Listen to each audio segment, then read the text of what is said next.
buenas noches, ¿cómo están? Hace mucho no estamos por acá. Bienvenidos a un nuevo domingo trasnochador, el primer domingo trasnochador del 2023. Y como estamos haciéndole honor a nuestra cuaresma 440, para los que no saben, estamos haciendo una consagración de la sexualidad y estamos haciendo todo un itinerario espiritual. Y para esto pensé coger el texto de hoy de las lecturas del domingo sobre las tentaciones de Jesús en el desierto, hacer un poquito de exégesis bíblica rápido. Realmente no me voy a poner muy profunda al respecto, pero sí quería relacionarlo con nuestras tentaciones en materia de sexualidad y poder analizar el pasaje de la experiencia de la tentación desde la teología del cuerpo y desde nuestra sexualidad. Entonces, nada, bienvenidos. Qué alegría tenerlos, qué alegría contar con ustedes nuevamente. Perdónenme la ubicación y todo, me acabo de mudar, entonces apenas estoy intentando organizar como el lugar donde voy a transmitir, pero la luz está un poco entonces tendré que reacomodar y tal. Otra cosa para los que han estado preguntando si el live queda guardado, claramente queda guardado. Lo que pasa es que hasta donde tengo entendido, hace mucho no vengo por acá, pero hasta donde tengo entendido ahora los lives como que pregrabados no te dejan adelantar y tales, no lo sé, yo igual lo voy a dejar grabado si Dios permite e Instagram nos deja, pero pronto estaremos haciendo lo del canal de YouTube para que puedan tener todos los lives, solo que yo en verdad no he tenido vida en este tiempo, así que ténganme paciencia. Pero bueno, muchas gracias, vamos a empezar ya de una. Bienvenidos a todos, buenas noches. Me alegra que la consagración les esté sirviendo, de verdad que sí, me alegra muchísimo. Hacemos una oración rápida y nos disponemos para empezar. En el nombre del Padre, del Hijo y del Espíritu Santo. Amén. Señor, en esta noche te pedimos que nos des tu espíritu, un espíritu de calma, de serenidad, para poder analizar nuestra historia a través de tu palabra, a través de lo que tú mismo viniste a vivir, a enseñarnos. Te suplicamos que tu Espíritu Santo nos ayude a ir de forma segura a los lugares donde estamos siendo tentados, donde hemos sido tentados, donde hemos caído, para que podamos redescubrir en tu misericordia nuestra identidad, nuestra vocación al amor, para que ninguna tentación sea más fuerte que tu amor en nosotros y ninguna tentación pueda apartarnos de nuestra vocación. Te suplicamos por todos los que en este momento estamos siendo tentados, para apartarnos de tu amor, de tu verdad, de tu misericordia. Dios te salve María, llena eres de gracia, el Señor está contigo. Bendita eres entre todas las mujeres y bendito el fruto de tu vientre, Jesús. Santa María, Madre de Dios, ruega por nosotros pecadores, ahora y en la hora de nuestra muerte. Amén. Bienvenidos, bienvenidos. Yo siempre dejo la oración abierta a los que quieran cerrarla, como gusten. Obviamente vamos a hablar de las escrituras, entonces si ustedes pueden en un momentico ir por su Biblia, siempre es importante como que tengamos una relación con la palabra. Y yo saqué algunas conclusiones chiquitas. Ustedes, hay muchos nuevos por acá. Yo aprovecho para presentarme rápido. Yo me llamo María Paula. Esto hacemos todos los domingos. Bueno, esto hacíamos todos los domingos antes. Trasnochábamos juntos y hablábamos de varios temas. Todos los temas que hemos tratado en los lives están guardados en el perfil. Pero hace mucho no podía transmitir. Entonces, pues acabamos de retomar. La idea es, como siempre, no demorarnos, pero pues, ¿qué les puedo decir, oigan? Hay cosas que salen de control y el Espíritu Santo se pone on fire y ustedes saben que me puedo quedar un ratico más, pero la idea es estar una hora y 15, una hora y 20 aquí. Pero para no extenderme, yo procuro siempre juiciosamente sacarles alguna estructura. Entonces, para los que amo y siempre lo hacían, tomaban apuntes y me mandaban fotos. Entonces, pues, eso sirve mucho, ¿saben? Porque muchas veces decimos cosas y es como, wow, increíble, me encantó la meditación, no sé qué, y luego en los momentos en que estamos en crisis necesitamos ir a nuestro cuadernito o volver a revisar algunas palabras, algunas frases que realmente tocaron nuestro corazón y se nos olvida. Entonces, pues, yo les recomiendo a los que quieran ir tomando apuntes, pues sería muy chévere que lo hagan. Como vamos a hablar de las escrituras, yo tomé hoy una referencia bíblica concreta. Les voy a hablar de las tentaciones en Mateo. Porque ustedes van a ver que hay una similitud en las tentaciones desde estos dos sinópticos, desde Mateo y desde Lucas. Van a ver que tiene un poco la misma estructura, no el mismo orden, porque las tentaciones en Lucas y las tentaciones en Mateo tienen un orden distinto. ¿Y por qué tienen un orden distinto? Porque la intencionalidad del escritor sagrado, la intencionalidad de Mateo para su comunidad es distinta que la intencionalidad de Lucas para su comunidad, ¿no? ¿Y eso qué significa? Que lo que querían mostrar en ese momento, la cristología detrás de ese pasaje evangélico, tiene una intencionalidad distinta. Están mostrando al mismo Jesús, pero están mostrando algo particular de Jesús, porque le están hablando a comunidades particulares, ¿cierto? Por eso es importante que nosotros entendamos un poquito de qué es lo que estamos leyendo cuando leemos las escrituras y de por qué hay veces no encontramos que haya coherencia, aparente coherencia, porque es que Lucas dice un orden y Mateo dice otro, entonces no era cierto. No. Tenemos que entender que la coherencia teológica va mucho más allá del orden en que estén las tentaciones, simplemente su intencionalidad pastoral es distinta y la cristología que están presentando también es distinta, pero es el mismo Jesús. Y en todos los evangelios el Señor nos está dando su verdad. No se nos olvide que es palabra revelada, es palabra de Dios. Y la idea de esto realmente no es que hagamos un live sobre las tentaciones de Jesús, sino un live sobre tus tentaciones. Pero como le gustaba tanto a San Juan Pablo II citar del Concilio Vaticano II, creo que es la Constitución Gaudium et Spes, si no estoy mal, Cristo le revela el hombre al mismo hombre. Es decir, lo que tú y yo estamos viviendo hoy nos es revelado en Cristo. Todo lo que el Padre nos quería revelar de quién es Él y de quiénes somos nosotros mismos, lo ha encarnado en Cristo. Cristo nos revela lo que significa ser humanos, ser hombres. Y esa experiencia humana pasa por la tentación. Aquí quiero hacer una aclaración que creo que es bastante importante cuando hablamos de las tentaciones. Yo creo que ya había otro live para los que estén interesados en hablar de escuchar del pecado. Yo hice un live sobre el pecado en concreto, también lo encuentran acá en el perfil, pero obvio, no es lo mismo la tentación que el pecado, no es lo mismo pasar por la tentación que haber caído en el pecado. ¿Y por qué esta, que parece algo tonto, es importante aclararlo? Porque estamos muy acostumbrados a eso de Jesucristo fue tentado, pero Él nunca pecó, Él nunca cayó, nos parece obvio, pero cuando nosotros decimos que Jesucristo encarna, asume la experiencia humana, todo lo que implica ser humano, pasa por la tentación. El ser humano, el ser hombre y mujer, pasa por la tentación, pero no pasa por el pecado. Y eso nos dice que en el principio y para nosotros, para nuestra vocación, el plan nunca pasó por el pecado. El pecado no era parte del plan, en tu historia ni en la mía. Lo que te ha ocurrido, lo que te han hecho en materia de sexualidad, pero también en materia afectiva, porque ustedes saben que estoy haciendo la meditación de las tentaciones en tu historia y en la mía desde el lente de la teología del cuerpo, pero específicamente desde el lente de la sanación de la sexualidad. Porque pues esa es la consagración, entonces me gustaría como hacer una pequeña meditación que acompañe este caminar de la sexualidad. Pero es importante, ¿por qué? Porque la sexualidad, como, oigan, hasta el cansancio lo he dicho acá, la sexualidad humana no es algo que tenemos, es lo que somos. Nuestra sexualidad es manifestación de nuestra persona, de mi ser hombre o mujer. Mi sexualidad no se reduce solamente a la genitalidad o al ejercicio sexual o las prácticas sexuales. Esto es nuestra manera de ser y de estar en el mundo como hombres y mujeres. Por lo tanto, Cristo, que nos revela lo que significa ser humanos, asume nuestra sexualidad. Él toma la sexualidad, se encarna en la sexualidad humana, redime la sexualidad humana y nos enseña lo que implica ser humanos en esa sexualidad. Todo aquello que tú y yo hemos experimentado, sea por heridas ajenas, por lo que nos han hecho, por los engaños, por los abusos, por lo que sea que nosotros estemos pasando en materia de sexualidad o hayamos pasado en nuestra historia, todo eso y lo que tú y yo hemos hecho, porque nuestras heridas en materia de sexualidad, y lo hemos visto con mayor detalle en la consagración, tanto las heridas que vienen de afuera, que nos han causado, o las que hemos causado nosotros mismos con nuestros pecados dominantes, con nuestros pecados recurrentes, no eran parte del plan.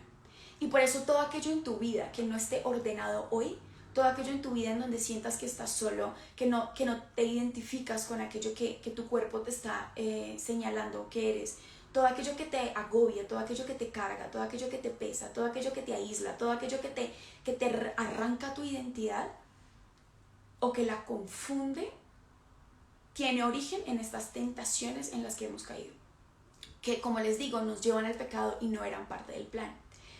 Hay una frase que yo siempre escucho mucho cuando hablamos del pecado específicamente, y es cuando decimos, Sí, pequé porque soy humano, ¿no? Somos humanos y pues eso es lo que hay. Eso es lo que hay, somos humanos, lastimosamente. Pues pecamos porque somos humanos. Y realmente no hay nada más contrario al ser humano que el pecado. O sea, decir que somos humanos y que por eso pecamos realmente no es una justificación. Que podemos decir, estoy herido, soy débil, por eso he pecado, ¿no? Porque mi humanidad está herida. Pero no es por mi ser humano, porque Cristo encarna lo que significa ser realmente humano y nunca pasó por la experiencia del pecado. Y eso nos ayuda muchísimo a nosotros a entender que lo propiamente humano es la santidad. Lo que Dios pensó para la humanidad al hacernos hombre y mujer fue la plenitud de la santidad, no el pecado. Cualquier pecado que tú y yo estemos perpetuando en nuestra vida nos hace cada vez menos humanos, a la manera de Jesucristo, ¿no? Creo que son como lineamientos generales que podrían ayudarnos ahorita a adentrarnos en la meditación. Se me olvidó preguntarle si se oye bien. ¿Se oye bien? Y por ahí preguntaron que si tengo jugo de mora. Oigan, no, hoy tengo té. Esto de vivir sola y de ser adulta es duro. No he hecho jugo de mora, pero pronto lo haré. Bueno, gracias, ya confirmaron que se oye bien. Entonces, vamos a adentrarnos al texto, directamente al texto de las Escrituras. Súper chévere que tomen apuntes, como ya les dije, pero que tomen apuntes desde tu historia. O sea, esta tentación, ¿cómo la estoy viviendo en mi vida hoy? O cómo la he vivido en mi historia hoy. Y que el Espíritu Santo te ayude a identificar tentaciones concretas, porque aquí no vamos a hablar de todas las tentaciones posibles. Vamos a hablar de las tentaciones por excelencia que destruyen nuestra vida y que atentan contra nuestra identidad. Ahorita vamos a hablar un poquito de eso, pero como les dije, hoy escogí a Mateo porque why not, ¿cierto? No, porque me parece que el orden de Mateo tiene mucho sentido para lo que quería decirles, es solo por eso. Pero si quieren leerlas en Lucas, increíble, que también es un paralelo muy hermoso. ¿Qué tenemos que entender de este pasaje? Si ustedes se dan cuenta, Mateo, aquí ustedes lo van a ver. La tentación va directamente, o sea, se introduce en el texto justo después del bautizo. El capítulo, para los que no han ido a misa hoy, que yo no sé, supongo que habrán ido a misa y escucharon, pero es el capítulo 3 del Evangelio de Mateo, versículo 13. Solo quería revisar algo acá para los que quieran hacer la referencia con Lucas, los que quieran seguir a Luquitas, que en verdad lo pueden hacer, o sea, sin problema. Aquí no discriminamos a ningún evangelista. Veamos, en Lucas están... En Lucas es muy interesante lo que hace el escritor. En Lucas también está en el capítulo... está en el capítulo 3, la primera parte, y en el capítulo 4, la segunda. O sea, si se van a Lucas, van a encontrar el mismo fenómeno. No separan el bautizo de la tentación. ¿Saben? No es como, bueno, y un día se estaba bautizando y luego a los 15 días, no. Es el mismo orden. Es como una unidad, ¿saben? Es una unidad. La experiencia del bautizo de Jesús con la experiencia de la tentación. La una sigue a la otra, pero son una unidad. Y eso ayuda mucho a entender por qué la tentación va directamente ligada a la revelación que Cristo mismo ha recibido en el bautizo. Cristo recibe directamente en el bautizo la revelación de que es el Hijo de Dios. ¿Qué pasa, no? Y cada relato nos lo cuenta de forma distinta, pero se oye una voz. Claro, y la voz, o en esa manifestación, en esa epifanía, se dice, este es mi Hijo amado. Este es mi Hijo el amado, ¿cierto? Y eso es muy importante porque todo lo que sigue después de esa revelación, tanto para Cristo en su persona, como Hijo de Dios, como para los que lo estaban escuchando, como para ti, como para mí, la tentación va a girar en torno a esa verdad. ¿Sobre qué lo tienta? Sobre su verdad filial, sobre el ser hijo de Dios. Y exactamente eso es lo que hace el enemigo contigo y conmigo. Todas las tentaciones grandes en nuestra vida, todas las tentaciones grandes en nuestra historia, han estado encaminadas a apartarnos de esa verdad que Cristo nos ha revelado, que somos hijos. Claro, hay tentaciones concretas, hay tentaciones pequeñitas, hay tentación de la lujuria, tentación de la mentira, tentación de la vanidad, tentación de la codicia. Pero la tentación con mayúscula lo que hace es apartarnos de esa verdad. Y cuando nos hemos apartado de esa verdad, de nuestra identidad filial, del ser hija, del ser hijo, pues no tiene sentido cumplir los mandamientos. ¿Saben? Cuando esa identidad no tiene fundamento en mi corazón, no tengo conciencia ya de esa identidad, el robar, el mentir, el envidiar, adquiere mucho más fuerza, ¿cierto? Porque se me olvida lo que significa ser hijo, a lo que estoy llamado, se me olvida que tengo padre. Y creo que esto nos va a ayudar a entenderlo muchísimo más ahorita cuando vayamos al texto, pero sí les quería contar esto, que si ustedes van a Lucas o van a Mateo, van a ver que es una unidad reaccional, es decir, tienen en el capítulo 3 de Lucas, en el versículo 21, el bautizo de Jesús. Todo el pueblo se estaba bautizando. Jesús, ya bautizado, se hallaba en oración. O sea, vean que Lucas tiene otra intencionalidad. Lucas lo presenta ya bautizado. Se hallaba en oración. Se abrió el cielo, bajó sobre él el Espíritu Santo en forma corporal como paloma. Vino una voz del cielo: tú eres mi hijo, yo te he engendrado. ¿A dónde? O sea, ¿hacia quién se dirige la voz? Hacia Cristo. Al que le están revelando su identidad es a Jesucristo. El Padre, por medio del Espíritu Santo, en un momento concreto de su vida humana, le revela con absoluta certeza: tú eres mi hijo. Y van a ver que la redacción en otros textos, como en otras epifanías o en la transfiguración, por ejemplo, es muy distinta. No es este es mi hijo amado, no. Tú eres, vayan a Lucas, versículo 22, tú eres mi hijo, yo te he engendrado. El Padre le está revelando a Jesús que Él viene del Padre. Yo te he engendrado, yo te he engendrado. Tú eres mi hijo, yo te he engendrado. Eso, y oigan, son 1, 2, 3, 4, 5, 6, 7, 8, 9, 10. 10 palabritas esenciales para Jesucristo y para cada uno de nosotros. Es que eres hijo. No eres solo siervo, no eres esclavo, no eres solo el siervo de Yahvé. No, no, no, sí, todo eso, increíble, pero eres hijo. Eres hijo. Y si eres hijo, significa que tienes un padre. Y que tu padre no es cualquiera, es que yo soy tu padre. El que se está revelando a ti es tu papá. Y esto va a ser tan fuerte en la historia de Jesús que lo va a llevar a la muerte. O sea, Él está dispuesto a morir por esta verdad. ¿Qué es lo que ocurre en el Sanedrín cuando a Jesús, en el juicio ante el Sanedrín, el sumo sacerdote y todos, qué es lo que hace que se rasguen las vestiduras? Dinos tú si eres el Hijo de Dios. Lo soy. Y verán el cielo abierto y todo lo que sigue después que dice Cristo, ¿no? Pero lo fuerte es, ¿quién eres tú para decir que Dios, el innombrable, porque no lo nombraban, o sea, el nombre de Dios era tan sagrado de que Él le diga Abba, Padre, Padre? O sea, la conciencia de Jesús de quién es Él y de quién es el Padre lo lleva a dar hasta las últimas consecuencias. Tú eres mi hijo, yo te he engendrado. Le está hablando a Jesús. Y yo creo que nosotros, y claro, hemos recibido esta gracia por el bautizo. Y esto es muy importante. Nosotros no podríamos sostenernos ante la tentación si no fuera por la gracia del Espíritu Santo en nosotros. Y por eso entendemos que no es lo mismo ser hijo que no serlo. Y esto es súper polémico, es súper controversial, porque mucha gente dice, entonces los no bautizados no se van a salvar. Entonces los de otras religiones no se van a salvar. No tiene nada que ver. Y de hecho la iglesia lo ha dicho y hay personas, estoy segura que hay musulmanes mucho mejores que yo, mucho más virtuosos que yo. Pero oigan, no tengo ni sombra de duda de que hay hermanos evangélicos, de que hay hermanos musulmanes, de que hay ateos agnósticos con una vida moral mucho más intachable que la mía. De eso no hay duda. Y de que el Señor encontrará la manera según su conciencia, porque somos juzgados en conciencia según el amor. Cada quien con mi Dios, ¿cierto? Pero entonces, si ser bautizado es lo mismo que no ser bautizado, ¿para qué nos bautizamos? ¿No? ¿Para qué nos bautizamos? Porque no es lo mismo ser hijo que no serlo.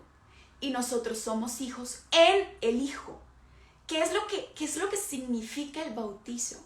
Si ustedes van al catecismo, si ustedes van a la fórmula bautismal, se darán cuenta que somos literalmente injertados. Somos introducidos en Cristo. Y se dice que hemos muerto en Cristo para resucitar con Él. O sea, es en el bautizo que recibimos la gracia del Espíritu Santo, que recibimos la gracia de que se borre la mancha del pecado original, pero además de eso, somos hijos, porque nos unimos plenamente al Hijo. Alguien dice ahí que Jesús ya sabía que Jesús era el Hijo de Dios. Claro que sí, pero si no fuera necesaria la revelación, no estaría en la Escritura. No hay nada en la Escritura porque sí, no hay nada en la Escritura vaga. En ese momento Jesús necesitaba la revelación del Padre, era necesaria para la misión de Cristo la revelación directa del Padre de que Él era el Hijo de Dios. Esa es la intencionalidad de Lucas. Vamos a ver que en Mateo es distinta, por eso les digo, la intencionalidad y la cristología de cada uno de los evangelistas es distinta. Y aquí no estamos poniendo en duda ni la persona de Cristo, ni la identidad divina de Cristo, ni que sea la segunda persona de la Santísima Trinidad, no. Estamos hablando de un suceso particular, que no tiene duda, claramente no tiene duda. Cristo recibe una revelación para Él. Tú eres mi hijo, yo te he engendrado hoy. El Padre se le está revelando al Hijo, ¿cierto? Le está confirmando su identidad, pero también se la está revelando en esa confirmación, ¿cierto? ¿Y por qué les estoy diciendo esto? Porque a nosotros se nos olvida, y yo la primera, la fuerza que tiene la gracia bautismal. Porque lo que nos sostiene el resto de nuestra vida para poder llevar a cabo la misión para la que nos creó el Padre, para poder vivir en plenitud, lo que significa ser santo es ser pleno, realmente integrado en el plan de Dios, es esa conciencia de quiénes somos. Pero se nos olvida quiénes somos. Esa es la mayor tentación. Y ahorita me voy a ir a Eva porque ustedes saben teología del cuerpo. Tengo que ir a Adán y Eva. Porque además la iglesia lo hace hoy, la primera lectura es sobre el Génesis, entonces hay que ir. Porque hay que leer las escrituras en clave de Cristo nuevo Adán, ¿cierto? Pero, para no demorarme más, solo quería decirles que hay algo particular en Lucas, antes de devolverme a Mateo, que es muy fuerte. Y es que, si ustedes se dan cuenta, Lucas hace algo que no hace Mateo. La genealogía de Jesucristo en Mateo está al principio, ¿no? Mateo le está escribiendo a una comunidad de judíos. Su intencionalidad es probar que Jesucristo es descendiente de David, ¿cierto? Que es el Mesías, y se va hasta Abraham. Esa es la genealogía de Mateo y lo hace desde el principio, ¿cierto? Y en Lucas es distinto. Lucas no lo hace al principio, Lucas lo hace entre el bautizo y las tentaciones. Y eso es muy fuerte.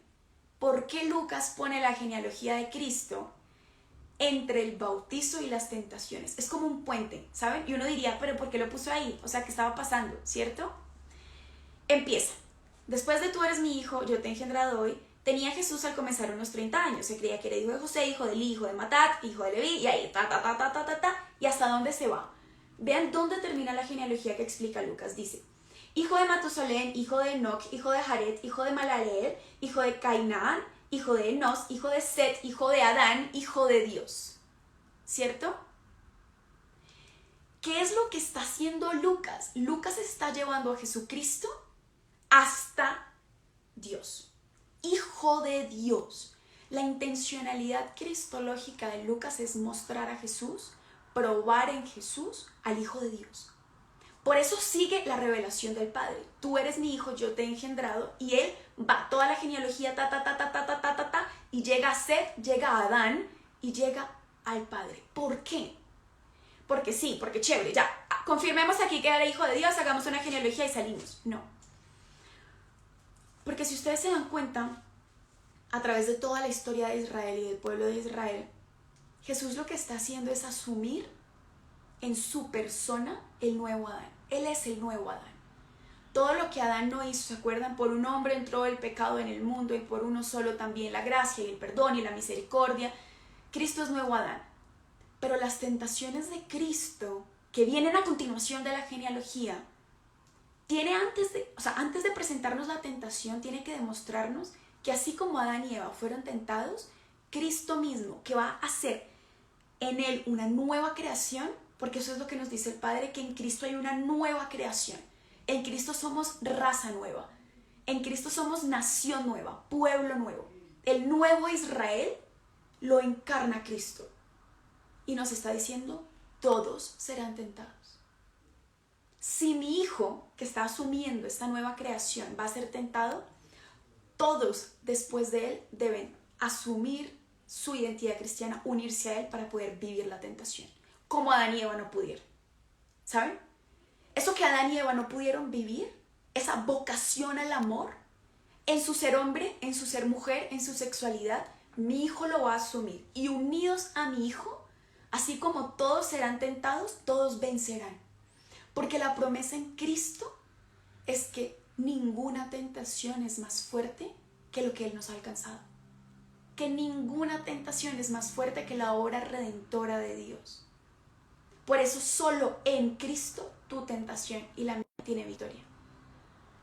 Y la prueba, la comparación es Adán y Eva. O sea, Lucas se va hasta allá para decir, Él es hijo de Dios y todo lo que Adán y Eva no pudieron vivir por haber caído en la tentación, Cristo lo va a restaurar. Y tú y yo, solo unidos a Cristo de esa manera íntima y profunda, podremos pasar las tentaciones. Y ahí sí empieza. Las tentaciones en el desierto. Después de que dices, hijo de Dios, vas con las tentaciones en el desierto. Jesús, lleno de Espíritu Santo. Vean la unidad teológica que hay. Lucas lo presenta ya bautizado, el Espíritu Santo le revela que es hijo, le confirma que es hijo, nos dice a nosotros que la genealogía va hasta Adán, va hasta el Padre, es hijo de Dios, y luego sigue lleno de ese Espíritu y es tentado. ¿En dónde tiene victoria la tentación que se tiene que vivir, se tiene que atravesar? No hay opción de no hacerlo. Y voy a decir algo polémico. Qué pena, al que no le guste, puede salirse. O sea, lo siento, es que a mí hay veces me cuestiona como, no, esto no me gusta, o esto no es así. O el otro día vi un live que había hecho con una figura muy prominente teológica en YouTube y la gente de los comentarios estaba histérica porque yo me reía mucho y sonreía mucho. Y yo, además de decir, oigan, la gente muy tóxica es como, mira, sé que esta cuenta es de evangelización, simplemente quiero hacer la acotación de que esta cuenta es mía. Por lo tanto, tiene algo propio de mi personalidad. Yo no puedo hablar como alguien más. Soy yo y esta es la manera en cómo Cristo actúa en mi vida. Si a ti te parece que no es correcta, no es apropiada, pues hay otras cuentas. Saben cómo en la libertad. Es todo lo que quiero decir. Pero, ¿por qué digo esto? Porque hay algo muy fuerte y es que yo creo que muchas veces cuando nosotros buscamos la santidad, y es una frase, por eso les digo, es polémica, yo lo sé, yo lo digo es por mi experiencia, que hay veces hay personas que quieren ser santos por falta de oportunidad y no por verdadera virtud. Y yo no estoy diciendo que uno se tenga que exponer irresponsablemente al pecado, esa es una de las tentaciones. Como eres hijo de Dios, como estudias esto o lo otro, como sabes de teología y esto, entonces exponte a toda la tentación porque tú puedes. Claro que no, eso hace parte de las tentaciones. Pero muchas veces nosotros pensamos que esa teología de la sospecha, esa teología puritana en la que me tengo que esconder de todo el mundo y de todo, entonces yo no voy a la esquina, yo no voy a donde hay un restaurante y hay música, porque si venden licor eso ya es un sitio de pecado, y yo no puedo ir, y yo no puedo estar, y yo no puedo salir con nadie, y yo no puedo coger a un novio de la mano, y yo no, porque todo es pecado, todo es pecado. Todo se convierte en una tentación que me incita a pecar. Si esa es la visión que tenemos de la vida, pues no salgas a ninguna parte, quédate encerrada en la iglesia, haz un cambuche cerca al párroco y hasta que mi Dios te llame. En el fondo esa es verdadera virtud, yo creo que no. Porque la virtud es probada. Ahora, ¿eso significa que tenemos que ir a cualquier hueco a exponernos al pecado? Ojo, ya estoy diciendo que no. Simplemente pienso que muchas veces esa espiritualidad de la sospecha, de sospechar de todo, hace cambiar nuestra visión del mundo, porque yo no creo que todo lo que nos rodea sea una tentación para pecar.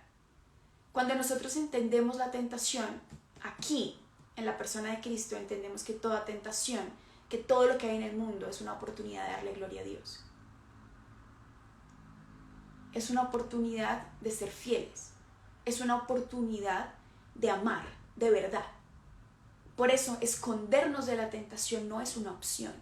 No significa ir a buscarla, créeme, ella llegará. O sea, tú no tienes que buscarla. En tu vida, en tu historia, ha llegado y seguirá llegando. Pero en cada momento de tentación tenemos un recuerdo de eternidad. Una llamada a lo que realmente anhela tu corazón. Claro, está en tu libertad y en la mía optar bien. Pero sí, creo que una cosa es prudencia y otra cosa es cobardía. Y los corazones cobardes no aman. Esa es la verdad. Que todo, les voy a poner un ejemplo, que hay relaciones que son complicadas, relaciones afectivas que son complicadas, o relaciones de noviazgo en donde ya cayeron en pecado, o pueden en cualquier momento caer en pecado. Claro, es complejo, y vivir en virtud es complejo, pero construir eso requiere afrontar la tentación. atravesar la tentación, optar por el amor. Y en cada relación de tu vida, o sea, piensa en tu relación buena o mala con tus padres, en la relación trágica o no trágica que tengas con tus hermanos. No hay forma de evadirlo. El corazón que opta por el amor atraviesa toda circunstancia, toda dificultad. Tiene que hacerlo, no se puede esconder. Cristo no se bautizó y se fue a meter a la sinagoga. Cristo se dejó guiar por el Espíritu al desierto, lo enfrentó, porque los corazones cobardes no aman. No importa cuánto lo espiritualicen, no importa cuánto te digan que eso es prudencia. Una cosa es ser prudente y otra cosa es ser santo por falta de oportunidad. O sea, en el fondo tú no estabas buscando la virtud, tú te estabas escondiendo, ¿no? Simplemente eso era lo que quería decir. Ojo, entendámoslo bien, ¿no? Porque después dicen, es que María Paula de Somos Suyos dijo que hay que exponerse a la tentación. Porfa, no. Pero bueno, sigamos. Lleno del Espíritu Santo, se volvió del Jordán y era conducido por el Espíritu al desierto, ¿cierto? Y ahí nos habla de 40 días. Él solo dice 40 días. Lucas. Tentado por el diablo, nos habla de un ayuno prolongado y nos habla del hambre. Empieza con, y al cabo de ellos sintió hambre y entra la tentación, ¿cierto? ¿Cuándo entra la tentación en Lucas? Cuando hay una carencia. Cuando hay una carencia en su humanidad. Es que era el Hijo de Dios, entonces él nunca sentía hambre. No, él no sudaba, él no olía mal, él no transpiraba, no. Cuando estuvo en un momento de debilidad humana, cuando sintió hambre, ¿de qué nos habla el hambre? Porque tenemos que irnos al Éxodo. ¿Qué les dije ahorita? En Jesús hay una nueva creación, el nuevo pueblo de Israel. Él es el nuevo Israel. Jesucristo es el nuevo Israel. Y está redimiendo lo que el pueblo de Israel no pudo. No, o sea, lo echaron a perder, lástima, esa platica se perdió, más o menos. ¿Cuándo tenemos exactamente el viejo Israel en un desierto con hambre? En el Éxodo. Acuérdense que Dios saca al pueblo de Israel de la esclavitud del faraón, los lleva al desierto y sienten hambre. Y cuando sienten hambre, porque es esta misma tentación, cuando el pueblo de Israel siente hambre en el desierto, desconfía de Dios. Desconfía de Dios y dice, más nos valdría volver a Egipto porque nos trajo aquí para matarnos de hambre. O sea, una necesidad, tenían una hambre tan profunda y no podemos decir si era un hambre, solamente un hambre terrena, o sea, fisiológica, tengo ganas de comer algo, pero esto nos habla de un hambre más profunda. ¿Con qué nos presenta el escritor sagrado en el Génesis la tentación de Eva y de Adán posteriormente? Con comida, con un fruto. Está hablando de saciar un hambre, de saciar un anhelo, de saciar la sed. Y yo creo que tú y yo podemos entender que yo no sé en qué situación económica estén ustedes. Espero, por amor a Dios, que no estén pasando hambre físicamente. Pero sé con certeza absoluta que tienen otro tipo de hambre, que muchas veces no pueden saciar. Tienen hambre de plenitud, tienen hambre de libertad, tienen hambre de amor, tienen hambre de deseo, tienen hambre de pasión, tienen hambre de éxito terreno, tienen hambre de descanso, tienen hambre de consuelo. Yo las tengo. Si les contara, aquí no acabamos. O sea, amanecemos, amigos. Tenemos un hambre que hay momentos en que parece que no se sacia. Y cuando yo siento, tú y yo, que esta hambre no es saciada, desconfiamos de Dios. Y ahí, justo ahí, en el momento de la debilidad, es donde entra la tentación. Y ahorita vamos a hablar de cómo entra la tentación y de cuál es esa presunción de saciarte. Porque eso es lo que el enemigo ofrece. Le ofreció a Eva, yo te sacio. Le ofreció a Adán y a Eva esa misma tentación y a Cristo se la está ofreciendo igual. ¿Cómo se le ofrece a Cristo? De dos maneras. O sáciate tú o ven, déjame que yo te sacie. Las dos son tentaciones. Que tú busques saciarte o que le creas a Él y que dejes que te sacie con lo que el mundo te ofrece. Todo mal. ¿Qué hace Cristo? Redirecciona la conversación. ¿Qué hace Cristo? Redirecciona su corazón. Redirecciona su búsqueda de hambre, su búsqueda de sed, su búsqueda de ser saciado más bien. Y además luego va y se lo dice la samaritana, ¿no? Cuando va y le dice, tengo sed. Es que, ¿entienden cómo todo es una unidad? Claro, porque estamos hablando de la misma persona, es lo que Cristo nos ha revelado. Pero cuando nosotros estamos hablando de hambre y de sed en materia de sexualidad,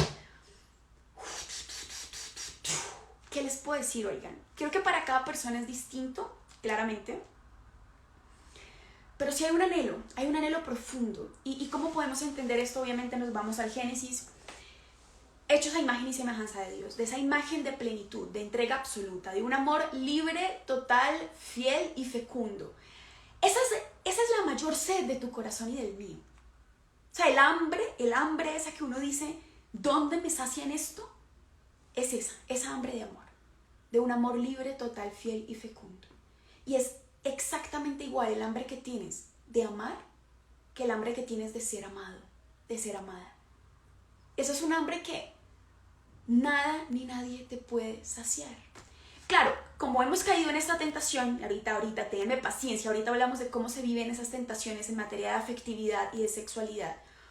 Muchas veces el hambre nuestra se reduce a una relación o a una persona.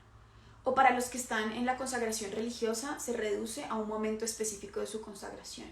Cuando ya sea novicia, o cuando ya sea perpetua, o cuando ya sea sacerdote, porque eso me va a saciar, ¿no? O sea, eso es lo que realmente me va a saciar.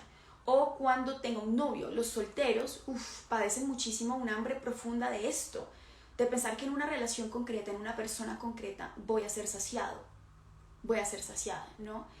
En materia de sexualidad, cuando tú y yo hemos sido heridos en materia de sexualidad, cuando hemos sufrido abusos sexuales, anhelamos una reivindicación profunda, por eso nada más nos va a saciar. Por eso ningún otro acto sexual va a compensar el daño que se nos hizo en ese momento concreto de nuestra historia y de nuestra vida sexual.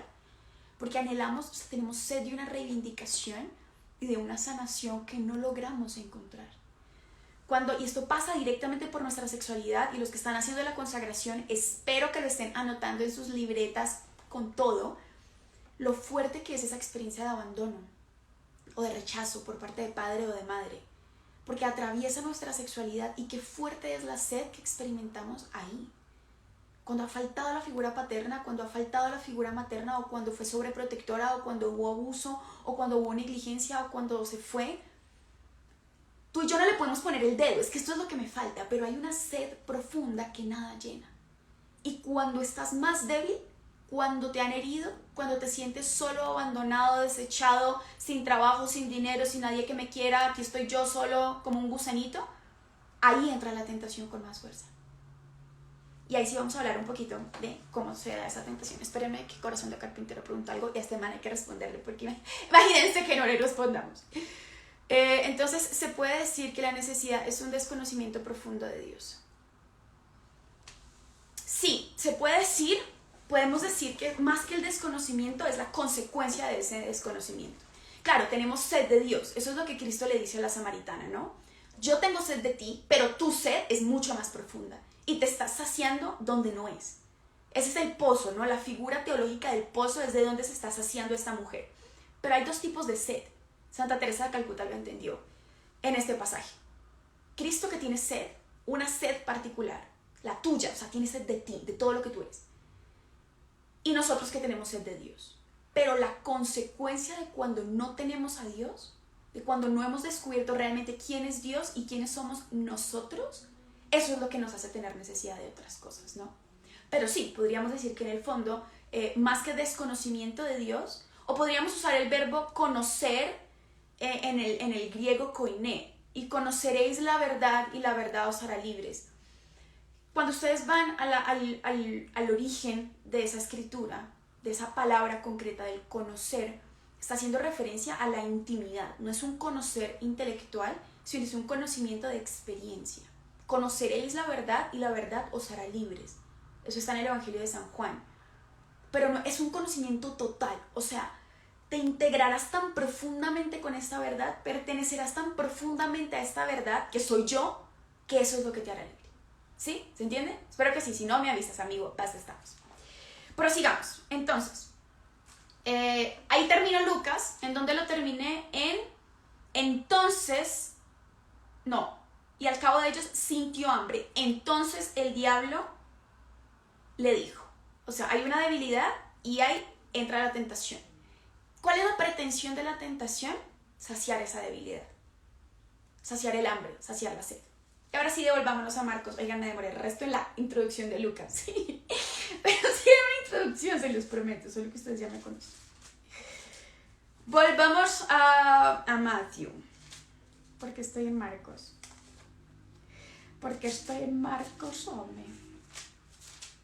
Vamos, si se puede. Ok, capítulo 3 del Evangelio de San Mateo. Capítulo 4, perdón. Pero ustedes van a ver que antes de la tentación que venía en Mateo también, bautizo. Entonces, se presenta Jesús que viene de Galilea al Jordán a donde Juan para ser bautizado por él. Mateo sí tiene una intencionalidad concreta y es que revivamos con Cristo el bautizo. Lucas se lo pasa, Lucas tenía otro plan, Mateo no. Pero Juan trataba de impedírselo diciendo: soy yo el que necesita ser bautizado por mí, tú vienes a mí. Me salto hasta el 16. Una vez bautizado Jesús, salió luego del agua, ¿no? Y en esto se abrieron los cielos y vio al Espíritu de Dios. ¿Quién lo vio? Pues Jesús. De nuevo, volvemos a la revelación personal. El Padre le revela personalmente a Cristo su identidad. Y yo espero que tú logres, no solo en tu bautizo, porque el hecho de que tú seas bautizado sin haberlo pedido, sin haberlo seleccionado, sin haberlo pensado, ya es una revelación de Dios. Pero también en tu historia, o sea, Dios ya te ha escogido, Dios ya te ha marcado, te ha amado desde que te creó. Si te dejara de amar, dejarías de existir. Pero realmente, además de esa experiencia, de esa elección privilegiada de ser hijo, de ser bautizado, en tu historia Dios te ha revelado personalmente lo mismo que a Jesús. Eres mi hijo amado. Y qué lindo que tú en oración puedas entrar aquí donde está Él, por medio del Espíritu Santo. Y de nuevo, por eso hablábamos de la restauración de la memoria. Y que en tu memoria el Espíritu Santo pueda orar en qué momentos, situaciones, acontecimientos, incluso en qué herida el Padre personalmente te ha revelado. Tú eres mi hijo, tú tienes un Padre. Yo te he engendrado, o sea, tú vienes de mí y volverás a mí. Ese es el llamado, esa es la vocación. Y eso no es algo menor, ¿saben? Esta revelación personal de Dios, que Cristo también la vivió, porque todo lo que el Padre quiere para nosotros, lo hizo en su Hijo. Léanse la carta a los Hebreos, ahí está. O sea, Él asumió todo lo que sus hermanos iban a vivir. Pero el Padre en tu historia te ha revelado esto porque es fundamental. Esto no es accesorio, ¿saben? Esto no es cuando Dios ha sido providente y te ha dado una casa o un carro, o la primera vez que aprendiste a rezar el rosario, o la primera vez que pudiste ayudar a alguien a encontrar a Dios. No. Todo eso es importante, pero esto es esencial. Para tu vida es esencial reconocer que Él se ha revelado como tu papá, que tienes papá y que eres hijo. Y devuelvo al texto. ¿No hay alguna pregunta?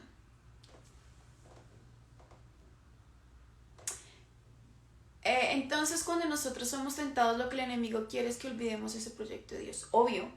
Pero ahorita vamos a hablar exactamente qué es lo que quiera. ¿Qué es lo que apela al enemigo? A nuestra identidad.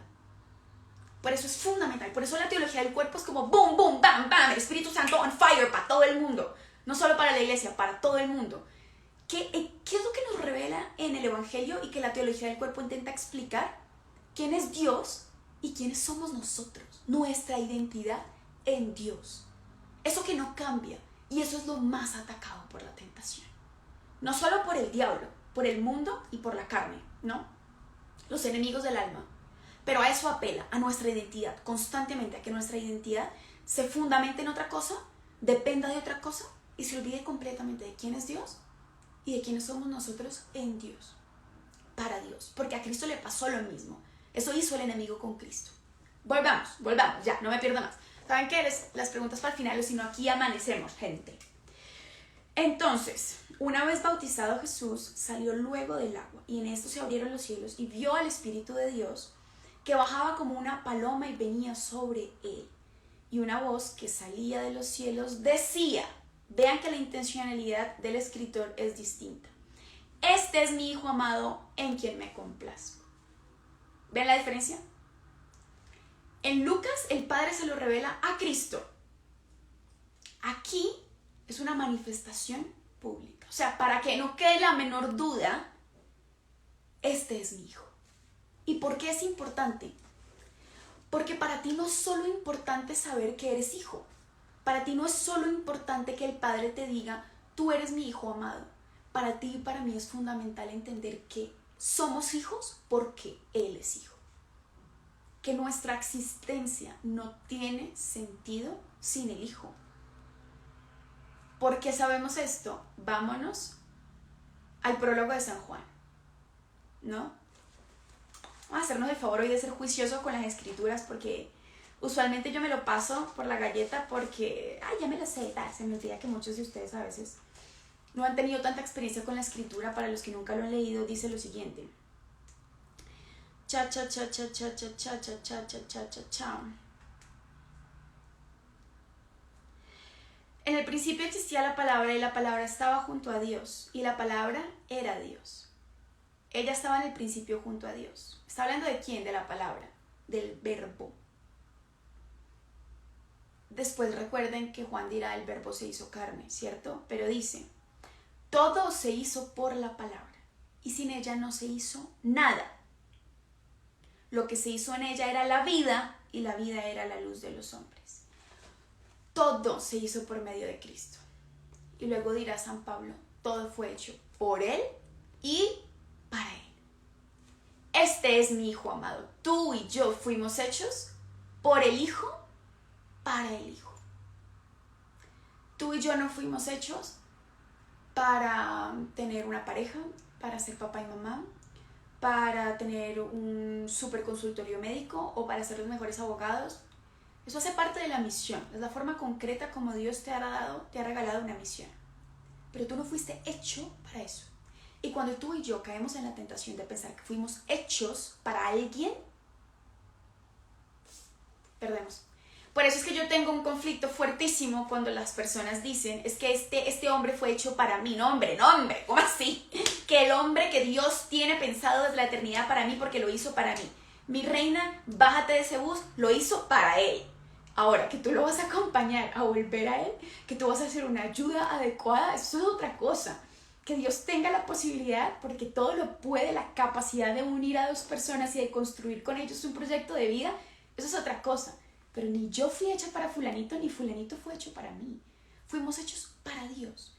Y en la medida en que yo entienda esto en mí, podré amar en justicia al otro. Cuando yo entienda que mi sexualidad, mi afectividad, mis deseos, la atracción que tengo por alguien, los deseos sexuales que experimento, las ganas de donarme y de recibir al otro, son para Él, fueron hechos para Él, fueron hechos por Él y para Él. Ahí puedo empezar a vivir con libertad mi sexualidad. Solo ahí. Todo fue hecho por Él y para Él. La tentación va directamente a esa verdad. Tú ni fuiste hecha por Dios, no fuiste hecho por Dios y no fuiste hecho para Dios. Búscate tú tu propia identidad. Búscate tú el propio fin de tu vida. ¿Para qué fui hecho? Y por eso vemos que las personas sufren perdidas. ¿Para qué fui hecho? Y buscan, ¿será que fui hecho para un matrimonio? Y se casan y no son felices. ¿Será que fui hecho para ser mamá? Y tienen hijos y no llenan por completo. ¿O será que fui hecho para ser el mejor abogado del mundo? Y llego y soy fiscal general de no sé dónde y no. ¿Y entonces para qué fui hecho? Por eso el Padre nos revela en Mateo, este es mi hijo. O sea, por si te perdiste de dónde estás, este es mi hijo amado, en quien me complazco. Hay una complacencia directa del Padre en la persona de Cristo. Y para nosotros, y ahorita lo vamos a ver en una tentación particular, muchos de nosotros, creyentes, cristianos que decimos entender lo que es ser hijo, sí, yo sé que soy hijo, bonito, soy hijo y yo hablo con papá Dios y papito Dios tan lindo y yo le digo a todo el mundo que no hay nada más grande que ser hijo de Dios, pero ya en la práctica, ¿qué significa ser hijo? Hacer lo que yo quiera, usar mis capacidades de hijo, ¿Qué significa ser hijo? Cristo nos enseña que ser hijo es obedecer. Y ahí a nosotros se nos corre la tuerca un poquito respecto a la fe. Porque nuestra experiencia de filiación muchas veces no ha pasado por un correcto ejemplo de lo que la obediencia es. Lo digo tanto para nuestros padres terrenos como para los que están en la vida consagrada. Qué complejo es este mundo de la obediencia. Porque a veces hemos entendido la obediencia como manipulación, como opresión, como falta de libertad. ¿Qué es la obediencia? Y yo creo que para los que están tomando apuntes pasa por esto. ¿Qué revela antes de la tentación? Porque acuérdense, lo vimos tanto en Lucas como en Mateo. Antes de eso lo precede la experiencia del bautizo y las 2 epifanías, tanto en Lucas como en Mateo. En Lucas, ¿qué le dice? Directamente a Cristo, personalmente a Cristo: tú eres mi hijo amado. En Mateo, este es mi hijo amado. La intencionalidad es pública. Pero en los 2 casos, la revelación de Dios, del amor de Dios, pasa por la identidad. Identidad de filiación. Eres hijo y tienes un padre. Vienes de él e irás a él. Fuiste hecho por él y para él, ¿cierto? Esa es la revelación. Pero después de eso, lo que ataca la tentación es esa filiación. ¿Qué significa ser hijo en la práctica? Hay 2 caminos. O ataca nuestra identidad de hijos para que no reconozcamos que somos hijos y busquemos nuestra identidad en otra cosa, o mantiene nuestra concepción de hijos, pero confunde lo que eso significa. ¿Ya entendieron? Para los que están tomando apuntes, un camino y el otro. Y yo creo que muchos de nosotros que queremos seguir a Dios, estamos más tentados por este camino. Sí, yo sé que soy hijo, todo increíble, todo perfecto, pero en la práctica se me olvida que ser hijo es obedecer. Y de nuevo, ahí va la pregunta, debajo de esa tentación: ¿qué significa la obediencia filial? ¿Manipulación? ¿Opresión? ¿Pierdo libertad? ¿Hacer lo que me digan como un borreguito y cumplir los 10 mandamientos porque si no, papá Dios me lleva al infierno? ¿Qué es la obediencia? Todo eso se nos revela en las tentaciones.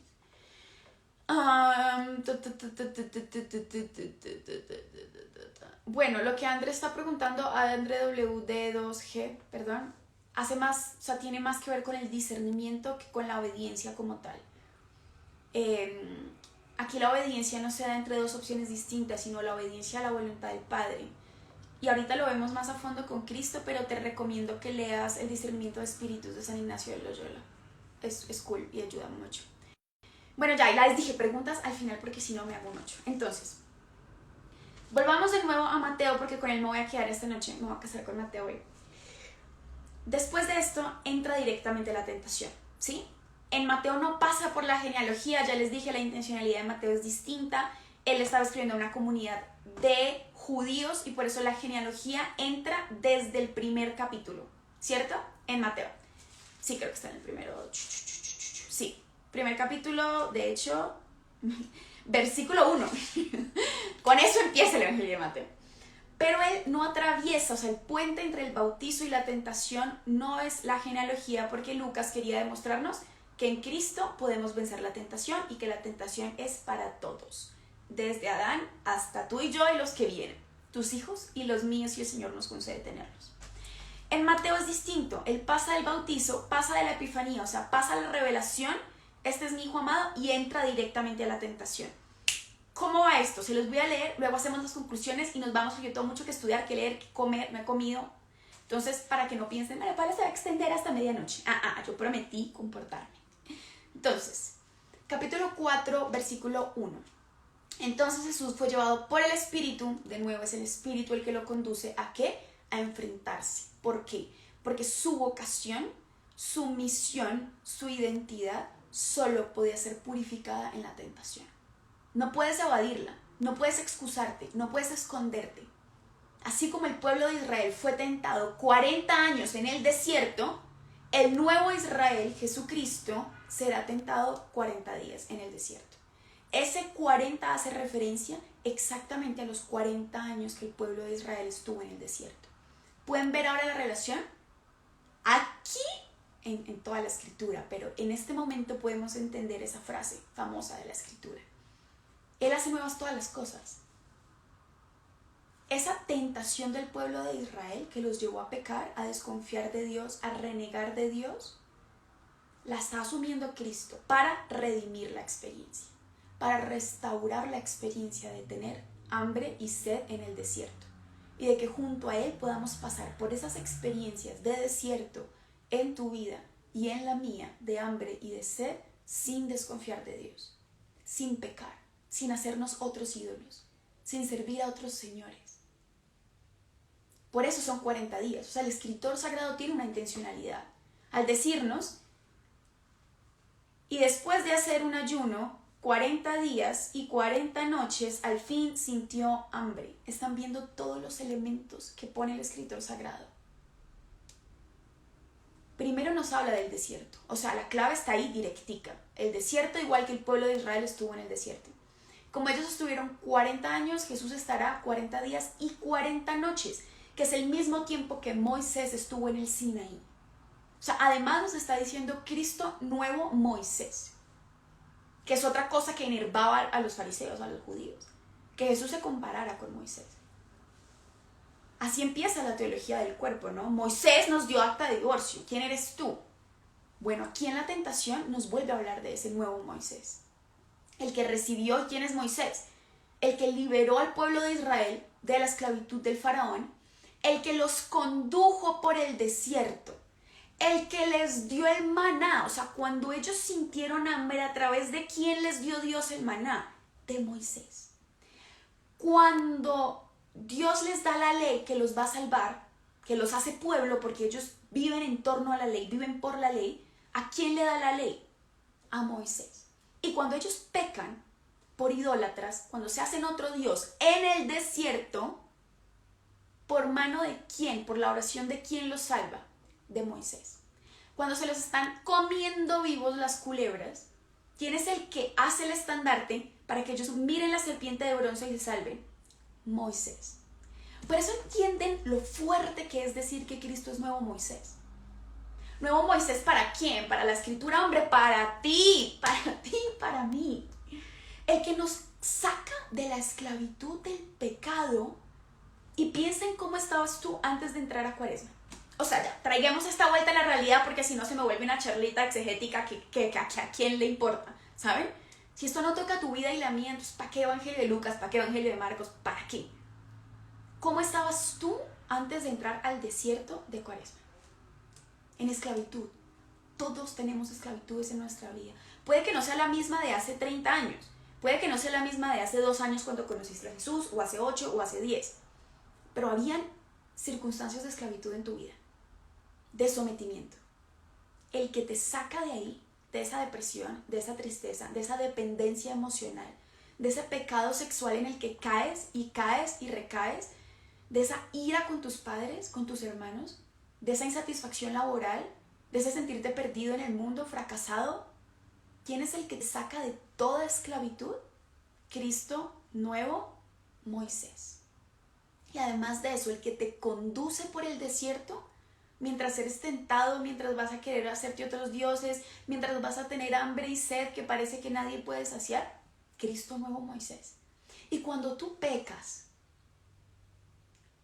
gravemente y te vas a morir, o sea, matas tu alma, matas la gracia de Dios en ti. Jesús, nuevo Moisés, no construyó una serpientica para que tú y yo miremos. Él se hizo esa serpiente de bronce. Por eso decimos que esa serpiente de bronce que Moisés hace en el desierto es figura de Cristo que habría de venir. Cristo se hace sanación para tu vida. Cristo es todo. Todo. Ya. Sin Cristo no podemos pasar por el desierto. Y el desierto, amigo, amiga, es nuestra vida. O sea, nuestra vida hacia la patria. ¿Hacia dónde los dirigía el Padre a través de Moisés? Hacia la patria que les tenía prometida. ¿Cuál es tu patria y la mía? Pues la plenitud que nos ha prometido en el cielo. Mientras tanto, toda nuestra vida será desierto. ¡Ay, qué horror, qué tristeza, qué tragedia! Hombre, sí, o sea, ni tragedia ni horror, pero es desierto. Es desierto y en el desierto hay hambre, en el desierto hay sed. Y a nosotros se nos olvida eso porque a veces le reclamamos a Dios y eso hace parte de la tentación. Es esa tentación de pensar que esto es todo. O sea, que aquí Dios me va a dar todo. Primero, Dios ya te lo dio todo en Cristo, ¿no? Pero realmente no es todo, es un camino hacia. Cuando yo le exijo a Dios que me sacie completamente aquí, se me olvidó el plan. Y Él ya lo dijo, aquí no es la plenitud.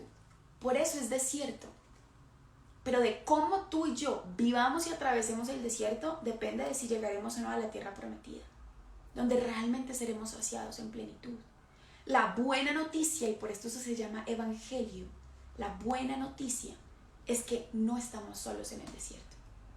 O sea, ustedes están viendo que en algo que se nos vuelve costumbre, ay sí, hoy es el evangelio de las tentaciones, es una declaración de amor impresionante de Dios.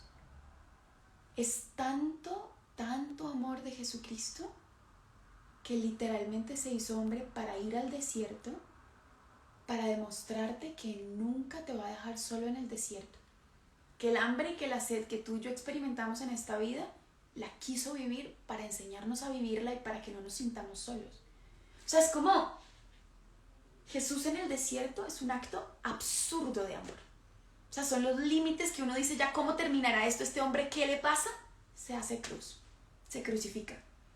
Pero ya en el desierto, obvio, desde la encarnación, pero ya en el desierto te está declarando su amor, en tu desierto, en el mío. Y piensa hoy en cómo está tu afectividad. Los anhelos que tienes de un matrimonio o de una vida consagrada o de tu sacerdocio o de tu vida religiosa, los anhelos que tienes de formar una familia. ¿Cómo está tu sexualidad hoy? Tus pecados recurrentes, tus deseos, tus pasiones. ¿Cómo está ese desierto hoy? Porque ese desierto va a pasar por la tentación, pasa por la tentación.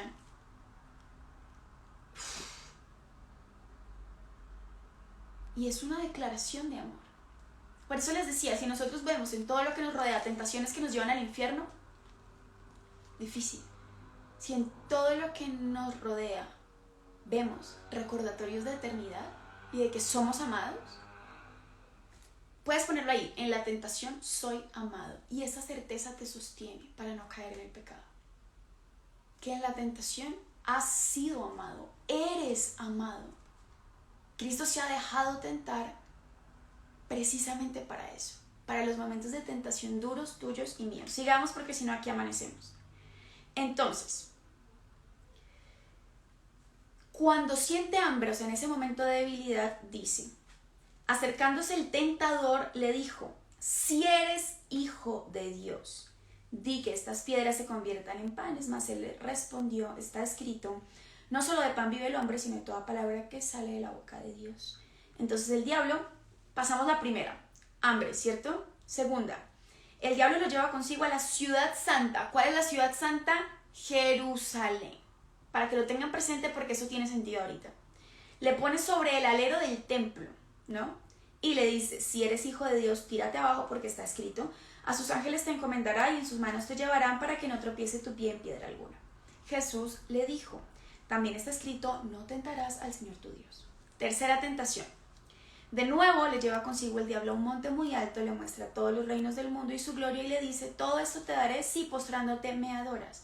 Dícele entonces Jesús, apártate Satanás porque está escrito, al Señor tu Dios adorarás y solo a él darás culto. Entonces el diablo le deja. Y aquí se acercaron unos ángeles y le servían. Entonces, ¿por qué me lo salté así rápido? Porque yo las separé, conclusiones básicas de las tentaciones en Mateo, que espero que tú puedas ya en tu oración, ahorita que acabemos, aterrizarlo a tu historia, a tu sexualidad y a lo que has vivido hasta el momento, ¿no?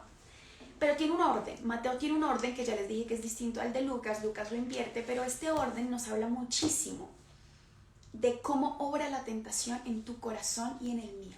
Por eso era el título del live, se me olvidó ponerlo, oigan, yo soy una tía, a veces se me olvidan estas cosas, pero ese es el título de este live. Bienvenidos una hora después. ¿Cómo obra la tentación en mi corazón? Y tiene mucho que ver con este orden que nos presenta Mateo. Entonces, la primera tentación, y vamos a ver que la tentación en Mateo es gradual. En realidad en los evangelios nos muestra que la tentación es gradual.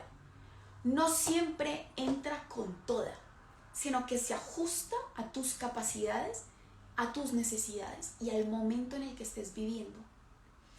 Probablemente si fueron a misa el día de hoy, que espero por amor a Dios que sí, hayan visto que, o hayan escuchado más bien que el sacerdote nos dice que es muy importante nuestro conocimiento de las escrituras porque Jesucristo puede responder a la tentación con la escritura y el enemigo le habla también con la escritura, es muy astuto, ¿no? Claro, obviamente lo que dijo el Padre es muy cierto. Jesús le responde con el libro del Deuteronomio y eso tiene una fuerza muy grande. ¿Por qué? Porque, como ya les decía, es nuevo Moisés y en el Deuteronomio está la ley de Dios, pero más allá de eso es que se van a dar cuenta que es progresivo porque el enemigo no entra con la escritura. Usa la escritura después porque se da cuenta que Cristo le responde con la escritura. Entonces, ¿cómo lo va a confundir más? Usando la escritura en su contra. Pero él de entrada entra pianito, entra sutil. ¿Cómo entra? Por el hambre, por lo más concreto, por lo más básico que esta persona está necesitando en este momento. Tú y yo, por nuestra necesidad concreta, hoy, con esa hambre que parece no saciarse con nada. Ahí entra. ¿Y qué le dice? Yo te ofrezco saciarte. Yo te ofrezco saciarte. Pero además de eso, la forma sutil del ofrecimiento es la siguiente. Si eres hijo de Dios, si eres hijo de Dios, la tentación gira, y yo creo que esto lo deberías escribir si quieres, tanto para Cristo en este pasaje evangélico como en tu vida y en la mía, la tentación gira en torno a la filiación divina, a su identidad y a su misión. Estas son las cosas que ataca la tentación. A su filiación. Tienes padre. Dios es papá. ¿Y saben eso qué significa? Que Dios te ama. Porque no se entiende la paternidad sin amor. No se entiende. Por eso, hace poquito, ayer fui a dictar un retiro y la persona que me recogió era el papá de uno de los niños que estaba sirviendo en el retiro. Y él me decía, me preguntó, ¿tú tienes hijos? Yo no sé, me sentí un poco mal, dije, me veo tan vieja ya, pues no sé. No lo sé, dije así toda avergonzada. No, yo ni novio tengo. Y me dijo, entonces no conoces el amor de verdad. Claro, después de eso tuvimos toda una conversación y tales, pero la fuerza con la que este hombre me decía, yo conocí el amor cuando conocí a mi hijo. O sea, cuando tuve a mi hijo.